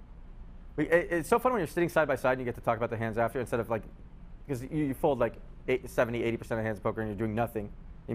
Yeah, if you're playing live, you have to be social, or in my opinion, you have to be social. It's so boring otherwise. Because live games are so fucking slow compared to multi-tabling, or even a single table online is going to move at like twice the speed of like a live table. You could get, I'll get 70 hands an hour online per table, and I think in real. Online. Oh yeah, okay. And live probably like, it's like 20 to 20. 30 depending on the table. And I'll be 4 tabling compared to. So if there was like a recording of like the hands I played live, it would be some embarrassing shit, dude. I'm like 3-5 suited. That's good enough for me. Like we're fucking. You're just so bored, right? Yeah, because I'm not gonna sit there and wait for like tens or better. No, you're not playing just to grind though. You're playing for entertainment. Yeah. The fun thing about live games, though, is that like the back at poker Omega. Okay, sorry. Okay, no, fuck them. The fun thing about live games is that your implied odds are so fucking high though, because you get paid on every fucking hand. Online, you don't get paid for shit. But in live games, if somebody gets anything on the fucking flop, they're like in it till like the very end of the fucking game. If somebody hits top pair live, and you have a better hand than top pair, and they don't suck out, you get all the money. Every time. Yeah. Oh shit, dude. Yeah. But you also you got to be like mentally good, because then you have to deal with the worst fucking suckouts, because those people are chasing. The sickest feeling is like when you're playing like some dumb boosted fucking shit that like the flop will come like Jack 7 like deuce, and you've got like Jack 10 or some shit, and then like on the river you see like another 7 fall, and you know that this fucking retard is like, you're like, oh god, no. But you're so priced in at that point that sometimes you're like, and you know they're never betting, because a lot of the donkeys that play casinos don't bet anything. They're just like calling stations, like they'll call all day. Yeah. And so you're like at the river, and you're like thinking like, should I bluff this dude? And it's like, I could literally like 3 times bet this pot, and this guy's still gonna call. I can never bluff him out of his hand. You're not gonna bluff him out of a 7. Ever. Yeah, no. Sure, yeah. Or anything, yeah. Or like, but if you know they have like the best hand, you have no bluffing potential ever, because they're never fucking folding anything. Right, but so that's why actually, if you could make an algo sit down for you, you could make so much money live. If you could make 10 clones of you that never get bored, and you just sit there and you wait until you hit better than top pair, and then you get all their money, and that's all you do over and over and over, then it would be amazing, right? But the entertainment value goes down so much. And like all of my best pots have always been like live. Like in online, like if you get like a fucking full house or some shit, you know, like you're lucky. You're like the fucking calculator comes out. It's like, all right, like what is the best value bet that I can make here? But like in a live game, you can get 2 other fuckers to go like all in with you on the fucking river, and you get so fucking paid, dude. No, and like, dude, I love your passion. Wait, you get so excited and happy talking about poker. Fun. Yeah, it's so fun. Cause like in a live game, like I'll be like super psyching myself out. Like I'll have like the fucking third nuts or some shit, and I'll be like racking my brain. Like I'm in the tank like hardcore. Like okay, and then I like finally do like what I consider to be like the hero call, and like these guys are turning over like they're turning over like pairs, and not even sets, like triplets or some shit. It's like, what the fuck? What am I even thinking about? Oh my god. Yeah, no, I don't know. Live shit is really funny. You have to be like super. You got to be talking to people and having fun though. Otherwise, you'll We'll kill go yourself. play it. We'll do it. Yeah, if you want to, yeah. If I want to, no, it's fun. We'll do it. Yeah. Okay. Some of these people are gonna come snipe us IRL and take our money, you know? Money. Oh shit, dude. What are you guys saying? You really want to talk about incest? That is strange. 3 or 4 fingers for League. 4. Yeah, of course. And also, where do you rest your hand on a keyboard? So I rested in like a way that nobody else seems to. Oh, I can actually show you. Yeah. So QWE is like this, and then Control is here. So when I would level an ability, people are always like, how do you level abilities? And they like use their pinky. I would just do like Control Q or WER like this. Okay. Yeah. So I rest my fingers on ASDF, and when I started playing League, I was moving them up for this, and I realized it made me so much slower. And I'm super ingrained into resting on ASDF. It will not change that. That's my whole life. I've been typing that way. Oh yeah, you're like one of the only people that types faster than me. Good job. Yeah, thanks. There's this guy named Moon on Twitch who thinks he types faster than me. He doesn't. Anyway, Okay. what did I want to say? You felt like you were slower moving it up. Oh, yeah, Didn't yeah. you rebind? I'd react. So I rebounded after a while. I rebounded all to ASDF, but it took a long time to learn. But I got so much better at the game because all of a sudden I could actually reactively dodge things with my slow ass reaction time as a 29-year-old. You know? Some of your League clips, I say this at your emotional expense, but they were really fucking funny to watch. I know which one you're talking about. Wait, the Zach one? Okay, That was the other one? one's Zach. I'm with a Riven on my team. I'm not talking. It's so ridiculous. Okay, And she just, like, walks away. We need context. We need context. You guys might click. Do not click this link in chat. It will destroy your ears. Let me give context. I'm playing League. This is what happened. Everyone's saying, Byron, you should play League. It'll be fun. Okay. I'm sitting there with my friend Curse. We're playing Borderlands. We're having fun. I'm like, you know what? I'll try League one time, but I'm worried that if I suck, I want to prove to people that I'm good because that's what I always do. I want to prove to people that I'm good. I know I'm going to suck. I've never played it, right? So I start playing League. I fucking suck, right? And I can't stop playing, and I place in bronze. When I finally get level 30, I did the boost to level 30, like faster. Yeah, XP and IP gains. Whatever. I get level 30. I place in bronze. I'm like, okay, I'm fucking bad at this game. And then I want to prove to my stream that I'm not bronze. And everyone calls me Byron, so my name's Byron. Okay. So I'm sitting there grinding games, and I don't want to duo because everyone will say I'm carried every single time. So I duoed with him on a different account anytime we played together. I had 2 accounts on Coachabald. Yeah. Anyway, Coachabald is a good name. So I only solo on Byrons, and I'm sitting there and I'm fucking losing my shit in like a dark room screaming. And every other game, there's a guy purposely feeding on my team. People in my chat are messaging the people in my lobbies, telling them they'll give them 1 skin to troll and lose the game. One skin. I got permaban doing that. Some guy got skins to throw my game, and I messaged him. I found his Facebook. I said I was going to kill him. And I got permaban for that. But yeah, I got. Okay, so I had people going 0-22 on my team, okay? And then at the same time, their friend was like duoing with them, and I was in the game, and he would be talking shit to me and saying it's my fault. Yeah. And I would just be like, okay, I know what's going on. And my computer at the time was blue screening all the time because I for some reason got an Origin PC, which was a really bad decision. And they fixed it finally, but you know, it wasn't the greatest decision in my life. Yeah. And then I'm blue screening, I'm fucking raging at people throwing games, and I'm trying to prove to my chat that I'm not bronze all at the same time. And I'm finally, I got to silver, and I crawled through silver 5, 4, 3 with people throwing games all the time. Silver 2, silver, I could only play one role. I could only play jungle, and I would lose 80+% of the time in any other role, okay? And I had like 60% winner stun in jungle, whatever. It was so fucking hard to climb, and I'm in the promos to gold, which is like still shit, but like enough for people to be like, okay, he's not bronze. And it's if I win this game, I'm gold, and I'm 2-2 or whatever, and or 1-1, whatever, one a game away. In the series. It's a decision game, and there's a Zach. Me and a Riven take all his HP. I'm Vi. We take all his HP, and usually I play Zach, but he took my character because he was fucking person in the stream purposely taking my character. Okay, and I know that. Okay, he purposely took my character, the only one I play, and we kill him, and I'm like, fuck you, fuck yeah, you know, I get hyped, but he's the blobs. The blobs come out, and when you have this item that like doesn't AOE aura from the blobs, like there's like a cape or something, and I'm dying to these blobs. And the Riven is not helping me kill the blobs. She just walks away. The Riven accidentally jumps over a wall, okay? Like, we're in the river, accidentally jumps over the wall, which is like actually a hard thing to do. And I die to the aura from the blobs. This is the first kill of the game. The first kill of the game. The Zach reses, and he kills the Riven too! And I'm down for 0-2 instead of 1-0. And I fucking scream at the top of my lungs. It was so ridiculous. And then I lost 10,000 average viewers like the next day. Nice. Yeah. Oh shit. So dude. it's a lot of things coming together. Yeah. That was fun to reminisce on. Now it's funny. It was not funny. It was not. Oh it was no, not even dude, a that little- shit's it's not never even a funny little in the funny. moment. No, Never funny in the moment. There's so much time spent in League to win one fucking game, and when you're about to have like 5 games taken away from you from one stupid thing, oh my god! I can understand most that. rage-reducing. The most frustrating thing for me is just that other people have to want to win, and you're relying on those other people to win. Like solo, you can't. If you're like playing it around your true elo, solo carrying games is fucking impossible. You can't do it. Well, you literally can't do it. If you're at your real ELO. If you're at around your real elo, yeah, you have to be like many divisions higher to like solo carry games. Yeah. For some reason, some people might disagree with you, but of course that makes fuck sense. them. Like it's really fucking frustrating. It's just a really frustrating thing. Yeah.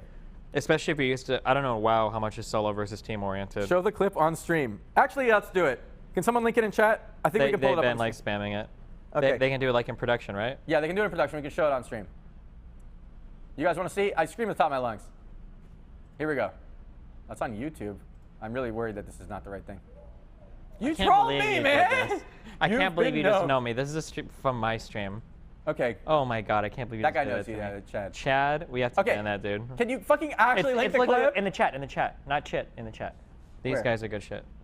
I don't see it. Maybe if the this. It's that, yeah, it's that. Oh, I thought I didn't even know the thumbnail was. Okay. Wait, can we watch it? I can't hear the sound, but they can, huh? I don't know if they hear it here. I think they've got it in Okay, production. here's the fucking clip. Help me kill the blobs! Let me see one. Oh, that doesn't have enough. He accidentally jumps over the wall. You don't have enough. Help me kill the blobs! No!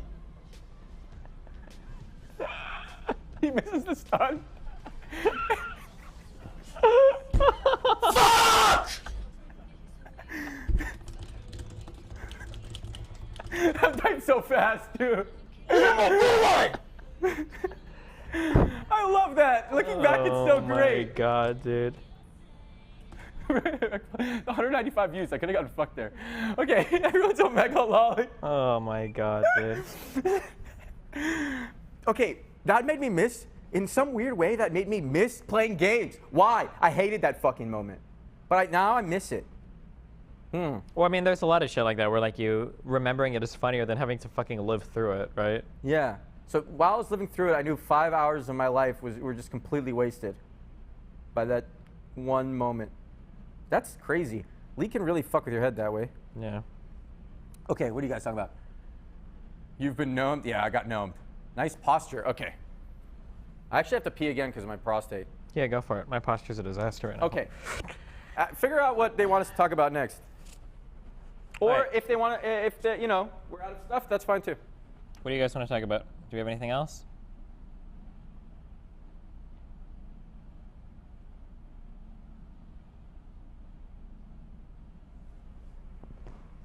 Can we trash some politicians? I don't think Reckful cares about politics much.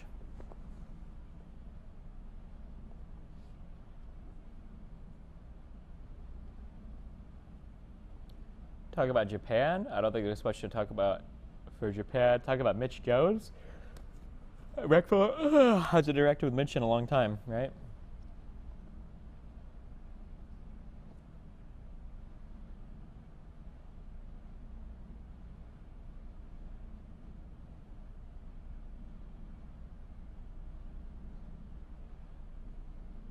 Do you enjoy meeting your viewers at conventions? I do. I actually really like it. It makes me feel cool. When people like follow you around too much, it can get kind of annoying. But no, I actually really like when people come up to me and say hi and I sign their shit or whatever, take a picture. Tesla's future upcoming Japan trip. If I go to Japan, it'll probably be in September. There's no way I'm going end of July. And then Tesla, if I go to Japan in September, Tesla's going to be probably out of business before I go to Japan.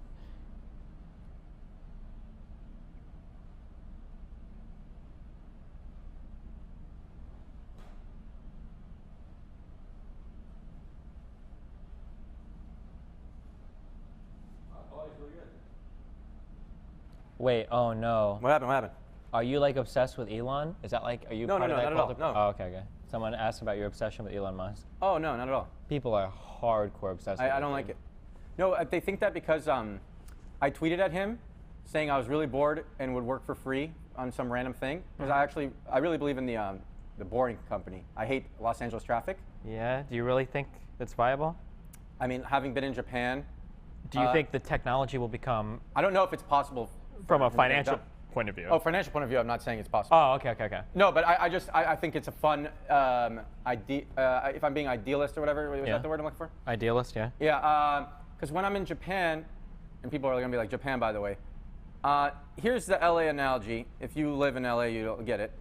I have friends in Irvine who work for Blizzard. Okay. Now, Irvine is, can you look up how many miles away Irvine is? Sure. Irvine, California. Irvine is X miles away. He's about to look it up. But it will take me, well, he'll look it up. Yeah, I appreciate it. It'll take me an hour and a half or 2 hours each way to visit my friends Okay. at this distance, which I've looked up the same distance in Japan, and I know I can do it in any time of day with the train system that doesn't, traffic doesn't matter, just it's more crammed when Yeah. in the rush hour. It's about 40 miles away. It takes about 2 hours to get there, according 40 to miles. Okay, so with the train system in Japan, I could get there for sure in 30 minutes, and sometimes there's a bullet train that goes 200 kilometers an hour. I get there really fast, right? Okay. For sure in 30 minutes, and it's comfortable. I'm just like, I can do other stuff. I don't even have to drive, right? And it's safer, and I'll get there while we can even, like, it can be part of the experience to sit on the train together. Yeah. Instead of just sitting in the traffic. Driving through traffic, yeah. Yeah. So it makes my experience so much better.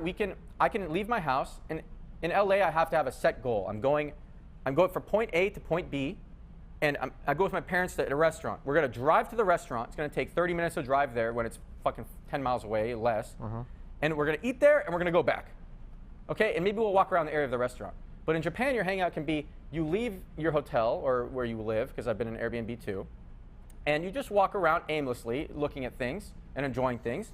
And then whenever you feel like it, there's a train station within 5 minutes, you go in the train, and you can go the distance of LA to Irvine in 20, 30 minutes if you want to. Pick up your friends, you guys can go over here, go to a new place, go to Marina Del Rey, which is in between, and go all the way back, hang out there, it's totally viable, and then have a nice day at the beach, whatever, and then you could even go back with them on the train and go back to your house, and you could do all this in the time it would take you just to drive both ways, Sure. right? So you just said your experience is so much less, I want to say linear, but that's not exactly, it's so much less point A, point B, that, and it's just, you're more free to do what you want.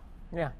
Yeah, and I know it's not that I love Japan, and people will be like, I'm not a weeb or something, you know. But the way their city is set up is amazing. There are more people commuting. There are 30 million people, I think, commuting in Japan, and LA has between 8 and 12 million people, and their city functions so perfectly, and LA functions like such a shithole. You can ride a horse and get where you're going faster today to get to this podcast, to this studio. I would have gotten here faster on a horse. So our technology has not improved it whatsoever, and it's all because General Motors in 1900 said, "Oh, you guys, we don't need a metro system in LA. We'll just cars. Cars are the future, you know." And cars fucked us because it's one person per car, and you're just sitting congested, doing absolutely nothing. Where the train holds, one single train in Japan holds 1,000 people, and just taking people with no traffic anywhere they want to go. And you just agree, so it's kind of. I agree. The only experience I've had with public transit was when I was in Warsaw, Poland. Yeah. And I don't have much experience with public transit, but like that place blew my mind. What were you doing because there? I was there for 3 months for like a gaming house. Okay. But like the idea that at any time of the day, I could just like look at a thing and hop on a bus and go to any part of the city without So needing a car fun. is like mind blowing to me. It makes me want to go outside so much more. And Yeah, for I sure. grew up in LA, and it makes sense that I never wanted to go outside. Maybe it helped me in the long run because I became a gamer, Sure. right? LA is, to be fair, LA is like especially cancerous when it comes to fucking traffic. Holy Yeah, shit. I never wanted to go anywhere. Yeah, guess maybe it helped me in the long run. NA Omega Lol. NA does, yeah, we really fucked that up. And if we had a train system right now, I would love to live here. It's great. When I'm by the beach or something, I'm like, damn, this is really nice. And then when downtown's improving a lot, I can have fun there. And there are other areas that I can enjoy even here or whatever. I don't want to say where we are, I guess, but Getting there is so obnoxious. You can only do one place per day. Otherwise, you're spending half your day driving. Right. Yeah.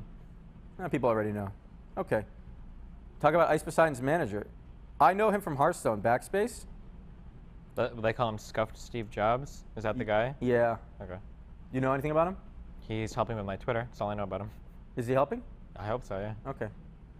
So He seems like an okay dude. he's an okay. Here's what I know about him. Uh-oh. He will.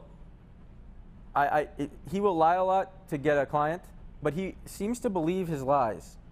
He will say he can make you X hundreds of thousands of dollars if you work with him, but he seems to believe that it's true. Let's rephrase this. So you would say he overpromises and underdelivers, maybe?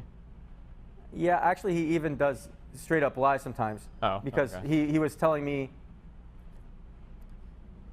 I don't want to ruin him because he actually has good intentions sometimes, but he was telling me like, oh, Amaz makes $700,000 a year on YouTube, and I was in a room with Soda and Forsyth, and we all burst out laughing at how ridiculous the statement was. Mm-hmm. Then he said it with a straight face and stuck to it, and it was impossible. It was like Soda with a similar size YouTube was making like 30,000 or 50,000, like less than 1/10 of that at the time. Mm-hmm. And then he was trying to sell us on this idea, and that made me really uncomfortable. At the same time, he's been really nice to me in times that like I'm feeling down. He'll reach out and help me out. So I don't want to just shit on him. Sure. Yeah, I guess I don't know. From a business point of view, I don't know him as well, but he seems like an okay dude, personally. Okay. Yeah. And people are saying ding, ding, ding. Call Ice, he's going bankrupt. I was thinking Ice's life seems very difficult because I heard on a podcast, I actually watched it on stream. I watched a podcast of him, and he said something about, I don't want to, let's not get into that too much. There's not much to bounce around here with the Ice I stuff. probably agree with you for most of it. Ice's life is pretty difficult, super fucked in a lot of ways. Yeah. Yeah. Some of it his fault, some of it not his fault. People are saying do it. What do you think about it? You wouldn't want to live his lifestyle, right? Fuck no. Yeah. not Super worth it for me. stressful, has to cater to his viewers a lot. The kind of like the reality TV show-esque stuff is not very entertaining to me, but it is a much broader appeal. I'm not saying it's not entertaining. I could be entertained Well, by it. let me rephrase this. It wouldn't be entertaining enough for me for the sacrifices I would. Well, I would never want to live that experience. It might be fun to watch, but I wouldn't want to live it. Okay. Like watching Jersey Shore is fun for me, but living with them in that house would be fucking hell. Okay. I can relate to that to some. There are weak periods in my life where I'm feeling like right now, all of a sudden I could be on an RV fucking doing dumb shit, you know? Sure. But then I definitely wouldn't want to live it for a year. True. Yeah. I mean, that being on an RV doing some dumb shit could be fun depending on the crowd, but like Ice's crowd are not people that I ever want to hang out with. Fuck, those guys are crazy. Crazy kind of brings me out of my element a little, and it excites me for a moment. Okay. So, I'll just do. It gets me out of routine, and I like that. It goes back to the mental illness thing, maybe, right? 'Cause just boredom is my ultimate fear. My fear of boredom is greater than my fear of anything else. Yeah, I understand. That's scary to me, but okay. That's scary to It you. sounds like you're scared of being alone with your thoughts when you say that. That's getting deep. Yeah. It's true, I guess. Yeah. Wow. You could. I wonder if you could be a good therapist. Maybe, but I don't. You don't want. Of course, you wouldn't want to. Yeah. But I'm wondering now. Like I see you sitting in that chair, and I'm like, oh yeah, that's my therapist. Thanks. So Let me be more fun for you. What do There you you guys go. No, I'm just a buddy, okay? Yeah, now you're a buddy. Yeah. But you need LASIK to really fully immerse yourself in being the buddy, but you want to wait for 10 to 20 My times. vision's not that bad. Okay. All right. I think we've talked about most of the stuff I want to talk about. We could do this again sometime. Yeah, if you ever want to, I'm always down. Yeah. Talk about Athene. I I don't want hate to that just shit dude. on everyone in the community. I love shitting on Athene. It's so much fun. Okay, go ahead. That guy's a massive piece of shit All right, scumbag fucker. okay. He's just so So fucking dumb. I want to preface this with Athene. He had the first YouTube videos I ever enjoyed. I agree with that. Old Athene's YouTube shit was fucking awesome. Okay. And I would still go back and laugh at those videos. Like the videos of his like mom and shit, like all of that was like, Hey, really guys, funny. it's me. Just want to make a little bit Yeah. letting you guys know I've been doing me and my bitch just like grinding woe and shit like that. Okay, go on. was What do you funny think about shit. him? Well, now he's just like a weird like. I almost think he like might be mentally ill, like Okay. in a really scary like self-deluded sense. Like, So he really believes he's saving the world, saving the children. well, But he's not? No, he believes that he's like figured out like the truth to life and everything, like in a really self-absorbed kind of way. Okay, explain. Do you know anything about like physics? A little bit. So like he Just feels very like he basic. is like unified, like theories in physics and like have solved like the most important questions in physics. Like he thinks he did it in like an hour-and-a-half YouTube video. Really? Like stuff like that. Like he's insanely delusional. And he thinks that, But like wait, he's like, but you blame him for that. well, yeah, because he obviously didn't. Yeah, but I mean, if he's delusional, how come you are okay with my mental illness but not with his? I'm not okay with either of your mental illnesses. Yours just doesn't piss me off because you're more Mine doesn't piss you self-pitying, off. whereas he's more like egotistical, narcissistic. Okay. Yeah. So a lot of people used to say I was egotistical and narcissistic, and maybe I used to be when I was really good at a game. I would never trust the public's perceptions of what egotistical and narcissistic is, because to them, there are things that you can talk about that aren't ego-driven at all, that are not, that they would deem to be like egotistical or narcissistic or whatever. Okay. Example? Oh, fuck. Take your time. I don't expect you to be able to instantly think of an example. Okay. I'll read chat while you think. An example of something that a streamer could say. Dance game example. Okay. Sure. So like here's an example of that. You're at a public event. Oh, I can think of a great example. Sometimes people will email me. Slow down. Okay. You know, you talk really fast. They want to hear this example. Okay. Sometimes people will email me, but no. Sometimes people will email me with like a charity-esque thing. They're like, hey, like not like a formal charity, but like, hey, like my mom is dying. She's in the hospital. She's got cancer. Can you do like a GoFundMe to help me out, right? And no, I'm never going to do stuff like that. Because if I say yes to you, how can I say no to anybody else, Exactly. right? People will hear something like that and they're like, he is so fucking egotistical. Like, it's so narcissistic that he wouldn't help. Or like, if you don't stop and talk to every single fan at an event, when people are like constantly coming out with you, like depending on what you're doing, you just don't have the time, you know? And people will say things like, oh my God, like he's such a narcissist, right? That's true, So yeah. there are judgments that chat can make where like they're very narcissistic. Like they'll say like, oh, that guy is super narcissistic. And it's like, well, no, he's not really. Like you're just kind of being dumb there, right? Yeah, I totally, okay, I could, the thing about fans stopping you, and I do feel that I feel the need to talk to every single one, and I do, because I know they'll look at it a certain way where it'll hurt them that I didn't take the couple seconds out of my day to talk to them. Yeah.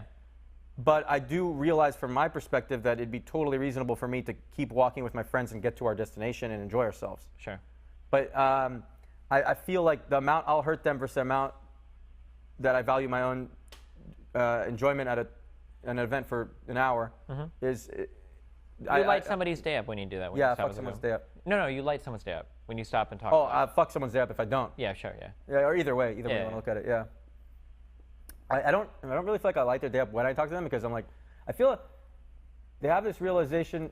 I always have this feeling. Maybe they call it like imposter syndrome or something. I have this feeling that they're gonna have this realization that I'm just this normal dude that's not that interesting. Yeah, when they talk imposter to me, syndrome, yeah. I'm like, what are they gonna like about me? I'm gonna say hi, how you doing? Oh, you enjoying the event? You like any games? Yeah, I don't like any games right now. What am I gonna say that's gonna interest them at that moment? You know? And I'm gonna shake their hand, take a picture, and they're gonna feel, oh, he wasn't as cool as I thought. Sure. Yeah. I don't think most fans think that. They're just happy to see you. In the Right. I can step outside of myself and see that, but while I'm living it, I feel boring. Sure. Yeah. One big problem that you have is I think that you see yourself as Byron, and you see the highlights of your streaming stuff, and you think that the only reason people like you are because of the most exciting things that you do on stream. And I think you failed to realize that a lot of your fans just like you for reasons that are a lot more simple than that. I think that's a big problem you have. I think it's one of the reasons why you That's get definitely true. Yeah, you get lost in your own head sometimes. Where you feel like, if my stream isn't super entertaining, why should I even stream at all? This is a waste of time. Whereas most of your fans would say, like, dude, like just like play a game or chill or whatever for 6 hours, even if you're not at your absolute So best. much trouble doing that. Yeah, we right would now. still appreciate that stream. But I don't actually. What made it hard for me is I don't actually play games now. So it feels artificial. I have to get on my computer, which I haven't used a computer in almost a year, hardly at all. You know, I haven't. Okay. I don't even. I'm just using like this thing. Sure. You know, and then typing on it, and then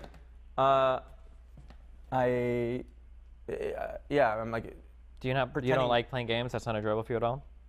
it doesn't get me off anymore. Yeah. Could you play like Bravada or some shit? poker? Yeah. You need a stream delay to play poker? I've actually been approached by all the major poker sites for sponsorship, but you need to. Some of them you need to not live in the U.S. and you need a stream delay, and the stream delay really ruins my enjoyment. Yeah, of it streaming. really does. Yeah. Yeah.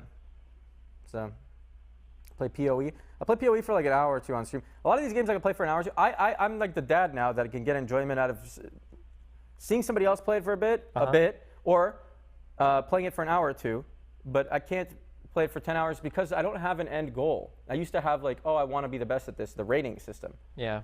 And you still strive to get higher ratings Yeah, in games. but I also enjoy like just playing games if they're enjoyable to me. So you would enjoy playing Like I play like single player How about games. unranked league? Fuck no. That game is cancer. But you would play But, it like- ranked. You would like- play it ranked. Yeah, but like I can play like single player games and get great enjoyment out of those if they're good. Yeah. Where it sounds like you would never play a single player game. You'd never even consider it. If I wasn't streaming Mm-hmm. and I just try to play a single player game and enjoy it, I can't see the enjoyment. Mm-hmm. I want to see the enjoyment. I would love to see the enjoyment, and I miss. But this I sounds chased like that feeling when I was a kid that I got that crazy enjoyment from like just fucking. I was at school and the fucking clock. I'm watching it tick. I'm like, Sure. I can't wait to get home to play. what is like when somebody says clinical depression? What does that mean to you? In terms of like how you think somebody like who's clinically depressed feels, or you view yourself as clinically depressed? What like emotions does that feel like to you? An inability to find enjoyment in most of life. Okay, I think that's fair. Because a lot of what you say sounds like a depressed person, not like somebody that like. But yeah, a even lot in of my people happy think. state, even in my happy Yeah, state. a lot of people are under the impression like depression means you're sad all the time, but not really. Sometimes it's just like everything is just kind of eh. Everything's yeah. And that's what you hardcore sound like everything to you. There are no like, well, unless you're doing your manic bullshit, which is another thing. But like everything kind of feels like that to you, and The like, manic nothing is bullshit really. feels so good. It's crazy. I just like. Someone linked when I did the manic thing. Someone linked me the GIF of Tom Cruise jumping on the couch in Oprah, and I was like, I guess that was me, but I felt so good at the time. Like, and also when I was talking to Raynette about the card game for a bit and thinking about doing that, I was like, I have a life purpose. I'm gonna make a game, or I don't know, just finding purpose. And then I get so excited out of nowhere that I've been this empty shell with no purpose for so long, and I'm finally gonna find something that makes me tick. That's something that's really scary about what I said earlier about like that everything is a subjective experience, is that when you can look back on yourself and you know that you were really emotionally driven at the time, Yeah, but at that point in time, you can't get behind yourself like that. Like it's just so powerful, right? Right. I need to wait to see if my brain agrees with what my heart was feeling. Well, you need to make it so that your brain doesn't fuck you so hard all the time. Would Yeah. be the goal, right? Yeah. Dr. Destiny. No, just things to think about. No, they said that in chat. Yeah, I know. Day 9 story. You have a Day 9 story? No, it's just dumb shit. I just saw Day 9 at this Twitch party. He's looking a little better. I think he's lost some weight, right? I wasn't thinking about that kind of thing, but Oh. he seems less competitive in the space of content, of like content creation or whatever. Yeah, I'm not sure what he does now. He still streams Still pretty often, right? streams, yeah. I And think he was trying to tell me to watch Korean dramas. That just like this conversation somehow turned into that. It's Yeah. like, oh, watch Oh My Venus, Korean drama. It's really funny, and it talked about it for like 30 minutes. And I was trying to. What I was thinking about while he was talking about it is, I used to view this guy as someone so competitive and like looked down on people around him. It felt that way from my limited Oh understanding. man, this just got real dark. But now he's just like a normie shitter with no aggressive drive to do anything to you. That's where you were going with that. Holy shit. I don't see that as a bad thing. Oh man, okay. But you think that's bad? No aggressive drive to do anything. Yeah, I would consider that bad. I'm big on. Isn't that me? It might be, but if it is, then I would consider that bad. Okay, that's fair. Yeah. Or I feel like the drive to improve yourself and do things like maintains the most important part of what it means to be human to me, right? Which is like a functioning mind. So like when you lose that drive and when you're not really doing much, you I just agree. kind of become like a withering husk of your former self. That's scary to me. Yeah. Okay. I actually do agree. Yeah. I So like think what you just said to you wasn't necessarily an insult, and even to Day 9 wasn't an insult, but to me that would be like a really negative thing to me. Yeah. Right. Subjective experience. Yeah, there you go. Yeah. I saw real in all caps. Feels good when you see real in all caps in a chat. Talk about forcing. Okay. Okay, so I was talking to a Neil. Oh, this is a great conversation we didn't even bring up. Uh-oh. At this Twitch party, I guess we're not ending yet. I have a lot to say. Uh-oh. Everyone good with continuing a little bit? Okay. Got the whole crew and stuff, you know. I was talking to a Neil about ways to improve Twitch. You have to go somewhere? No, but I just remember they ordered food like 2 hours ago. Where the fuck's the food? They ate it They're all. probably trying to go They through LA kept traffic. it. I just want to cherry Oh tomatoes. my god. Fuck this. I bet it's so cold. I could be eating a pizza listening to this bullshit right now, and here I am Yeah, sitting here listening fucking to me talk. hungry. Unbelievable. listen. Okay, so good. I'm talking to Anil. Okay. And he's like, it really depresses me seeing so many Twitch streamers, such great, successful people, struggling with happiness because they're on the grind. They're so like they can't get off the grind whatsoever, can't enjoy any part of life outside of streaming. When they are doing anything other than streaming, they're feeling like they're missing you're out. saying this or Anil is saying this? Anil's saying this, and it's something I directly agreed with. So Okay. it was like, we're vibing on it. And then we were thinking about ways to improve it. And then I was saying how Forsen DMs me and says, he's depressed a lot of the time about, not depressed in my way, but his life's really repetitive, even though he likes streaming and everything. Am I allowed to eat It's this? hard to enjoy. Yeah, eat it. Yeah. Holy shit.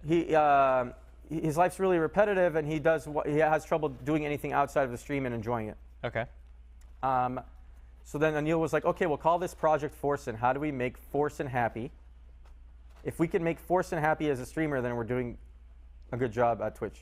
Like people like Forsen and Forsen, Happy outside of streaming. Outside of streaming, yeah.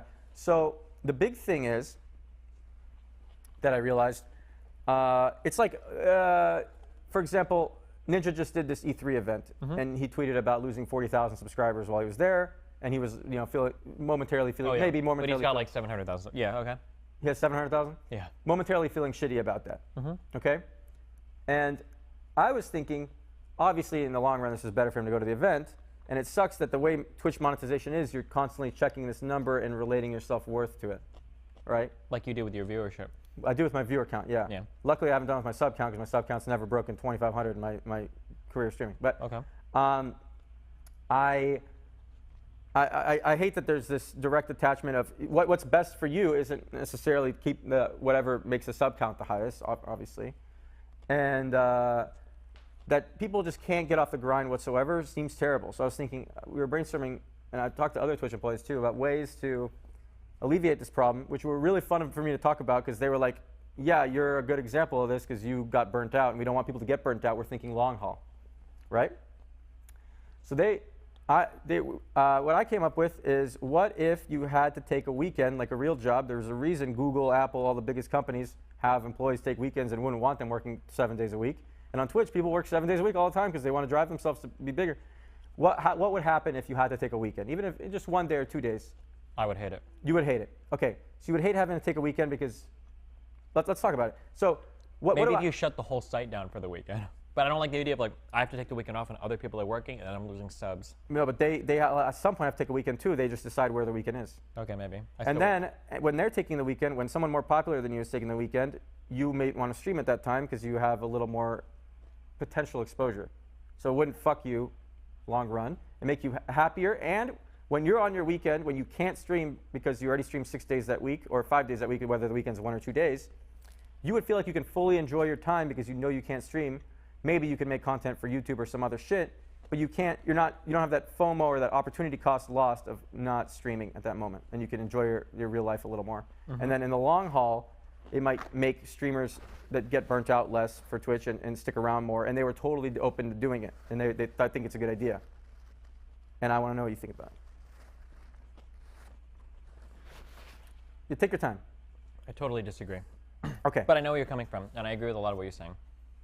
This is actually something I feel really strongly about. Okay. So great. first, to describe the problem, I think what happens is, I think that people generally, and so far as I know, every big streamer is somebody that started streaming because it was enjoyable to them. Yeah. You don't start like, okay, well, this is my new job. I agree with that. Right? Yeah. But what happens is, as you stream, because it's enjoyable, you want to stream all the time. Right. Of course, it's fun for you. But as you continue streaming, when you try to grow your business or you try to increase your revenue, you start making concessions that make streaming a little bit less fun. Okay. But in the process, in the road of making those concessions and making it less fun, you don't cut back on the hours that you stream. So you started streaming 7 days a week, 10 hours a day, which is fine. You love it. It's great. Then you start doing things to increase the revenue, which makes it not quite as fun, but you're making way more money, but you're still working 7 days a week, 10 hours a day, and it's like, oh shit, what happened? Now I'm fucking miserable. Okay. I think that's like a big problem. So for that specifically, I can't relate because I haven't made the concessions because I thought that it was worth more to me to be happy while streaming. Careful because you're not representative because I get it. I'm not representative of most people. But just saying that, yeah, you said your statement, people trying to make more money while they stream instead of just it being the hobby makes them less happy. That was your statement. That doesn't go against my statement, which is people taking a weekend. Yeah, I guess so, would like, make them more, it doesn't. no, counter. you're right, you're right. I guess like I just don't see the weekend helping people because you still have all the normal problems that you would stress about while streaming, and I don't know if just taking 2 days off Or even one. or 1 day off would necessarily make you feel better. You have a more balanced life. I mean, you Yeah, care I'm about not the really people bad around about you. that because I don't do anything in moderation, I guess. I'm pretty. Yeah, a lot of professional gamers don't do anything in moderation. But I guess mean, there is a reason. There's the same reason that Google wouldn't want employees working 7 days a week for 10 years. Should apply to Twitch not wanting streamers to stream 7 days a week for years. You get burnt out, and in the long run, they'll be less productive. I guess it's like it's so weird because like when like you can take a break from your job.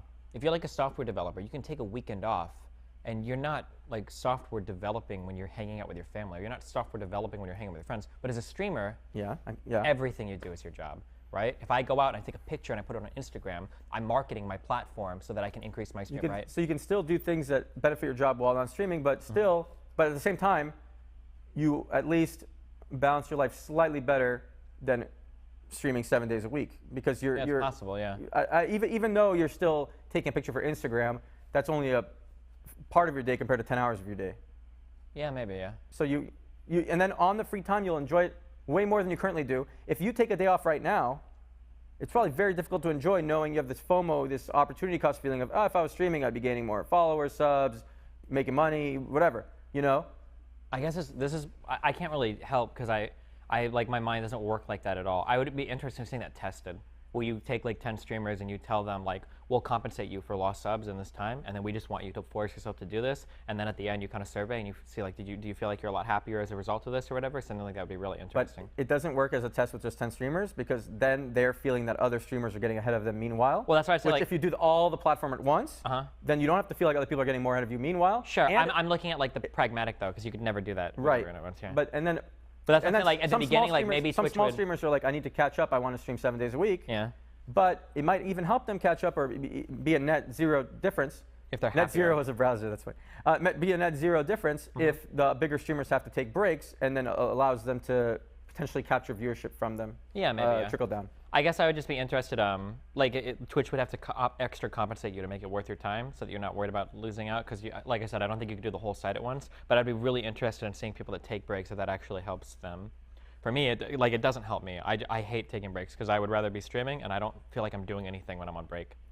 Right. Like even here in LA, like I need to be streaming or making connections or talking to you or being on. I always feel like I have to be doing something. I get that. Yeah, but I enjoy everything I do. I'm very much enjoying my time here right now. Yeah, I mean, okay, so yeah, if you had the 1 day weekend you needed every week, it would. But everyone else had it too.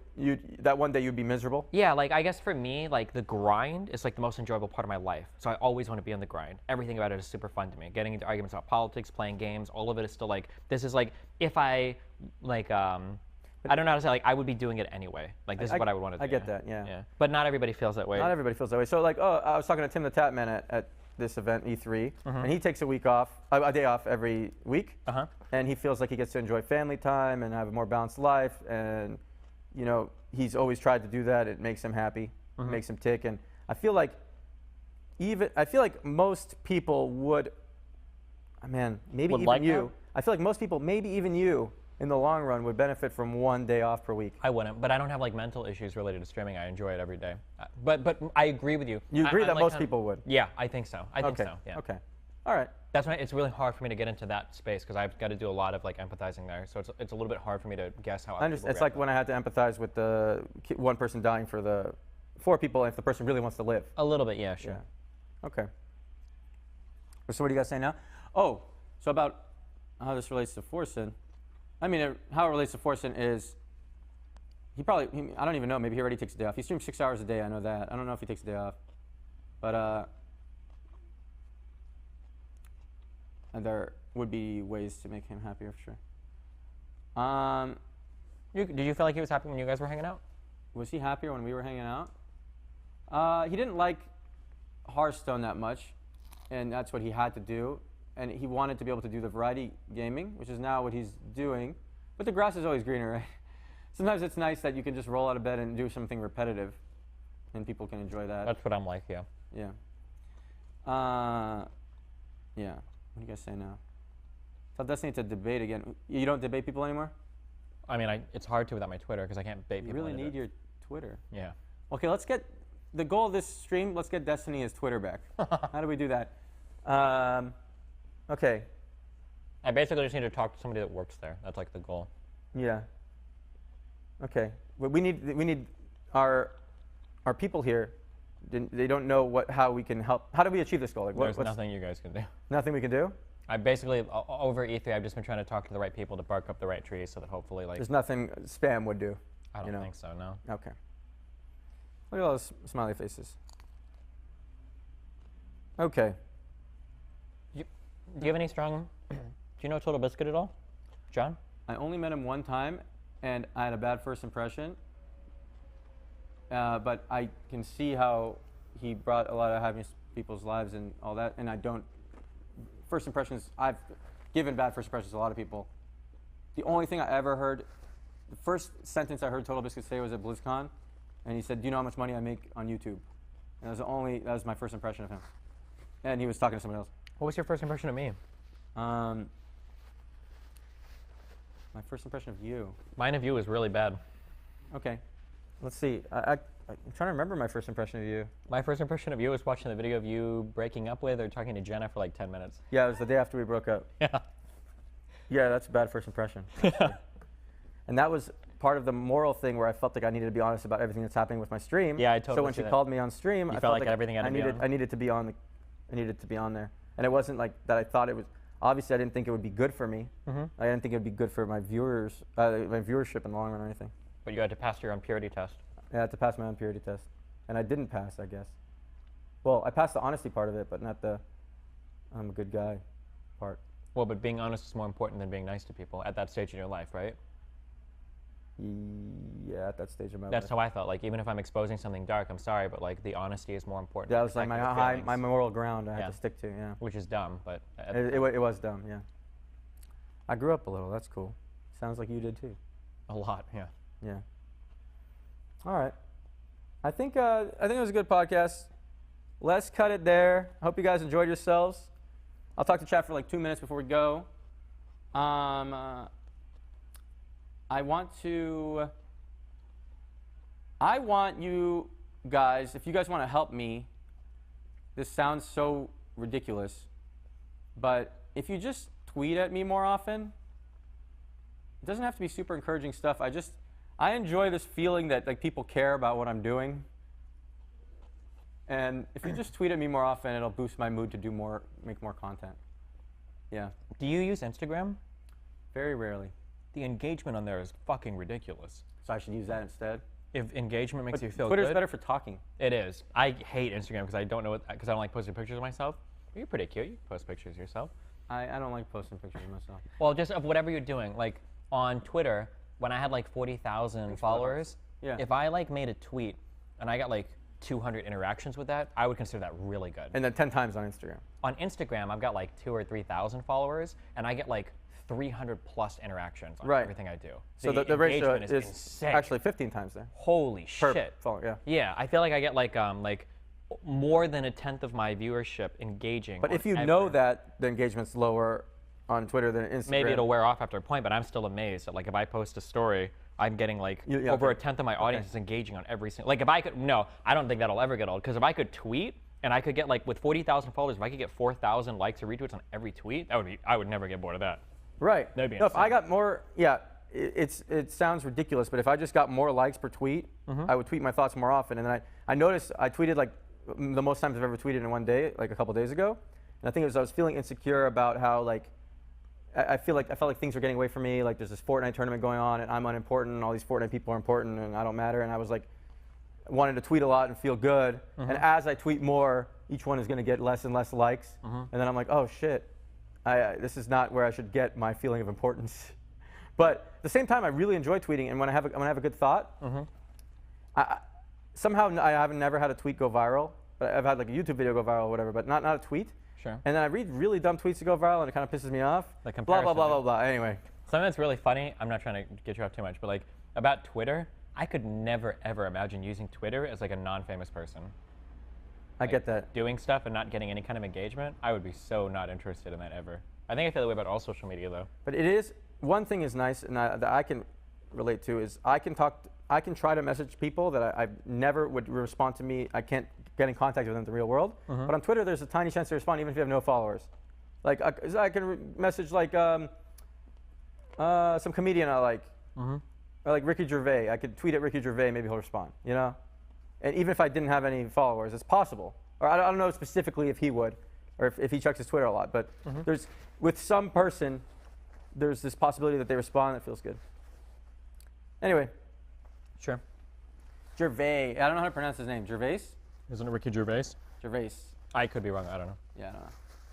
Gervais. Okay. Yeah, you guys used to spam Jim Carrey tweeted you. All right, let's call it. I hope you guys enjoyed it. Tweet at me. He doesn't have a Twitter. Don't tweet at him. Well, we're trying to get his Twitter back. He has an Instagram. Let me plug your Instagram. I want to do this. Oh, God. What's your Instagram? It's at Omni Destiny. At Omni Destiny, O-M-N-I. Destiny normal spelling. Thanks for listening. Thanks for watching. I'll see you guys on the next one. Suggest guests, blah, blah, blah. Until next time. Goodbye.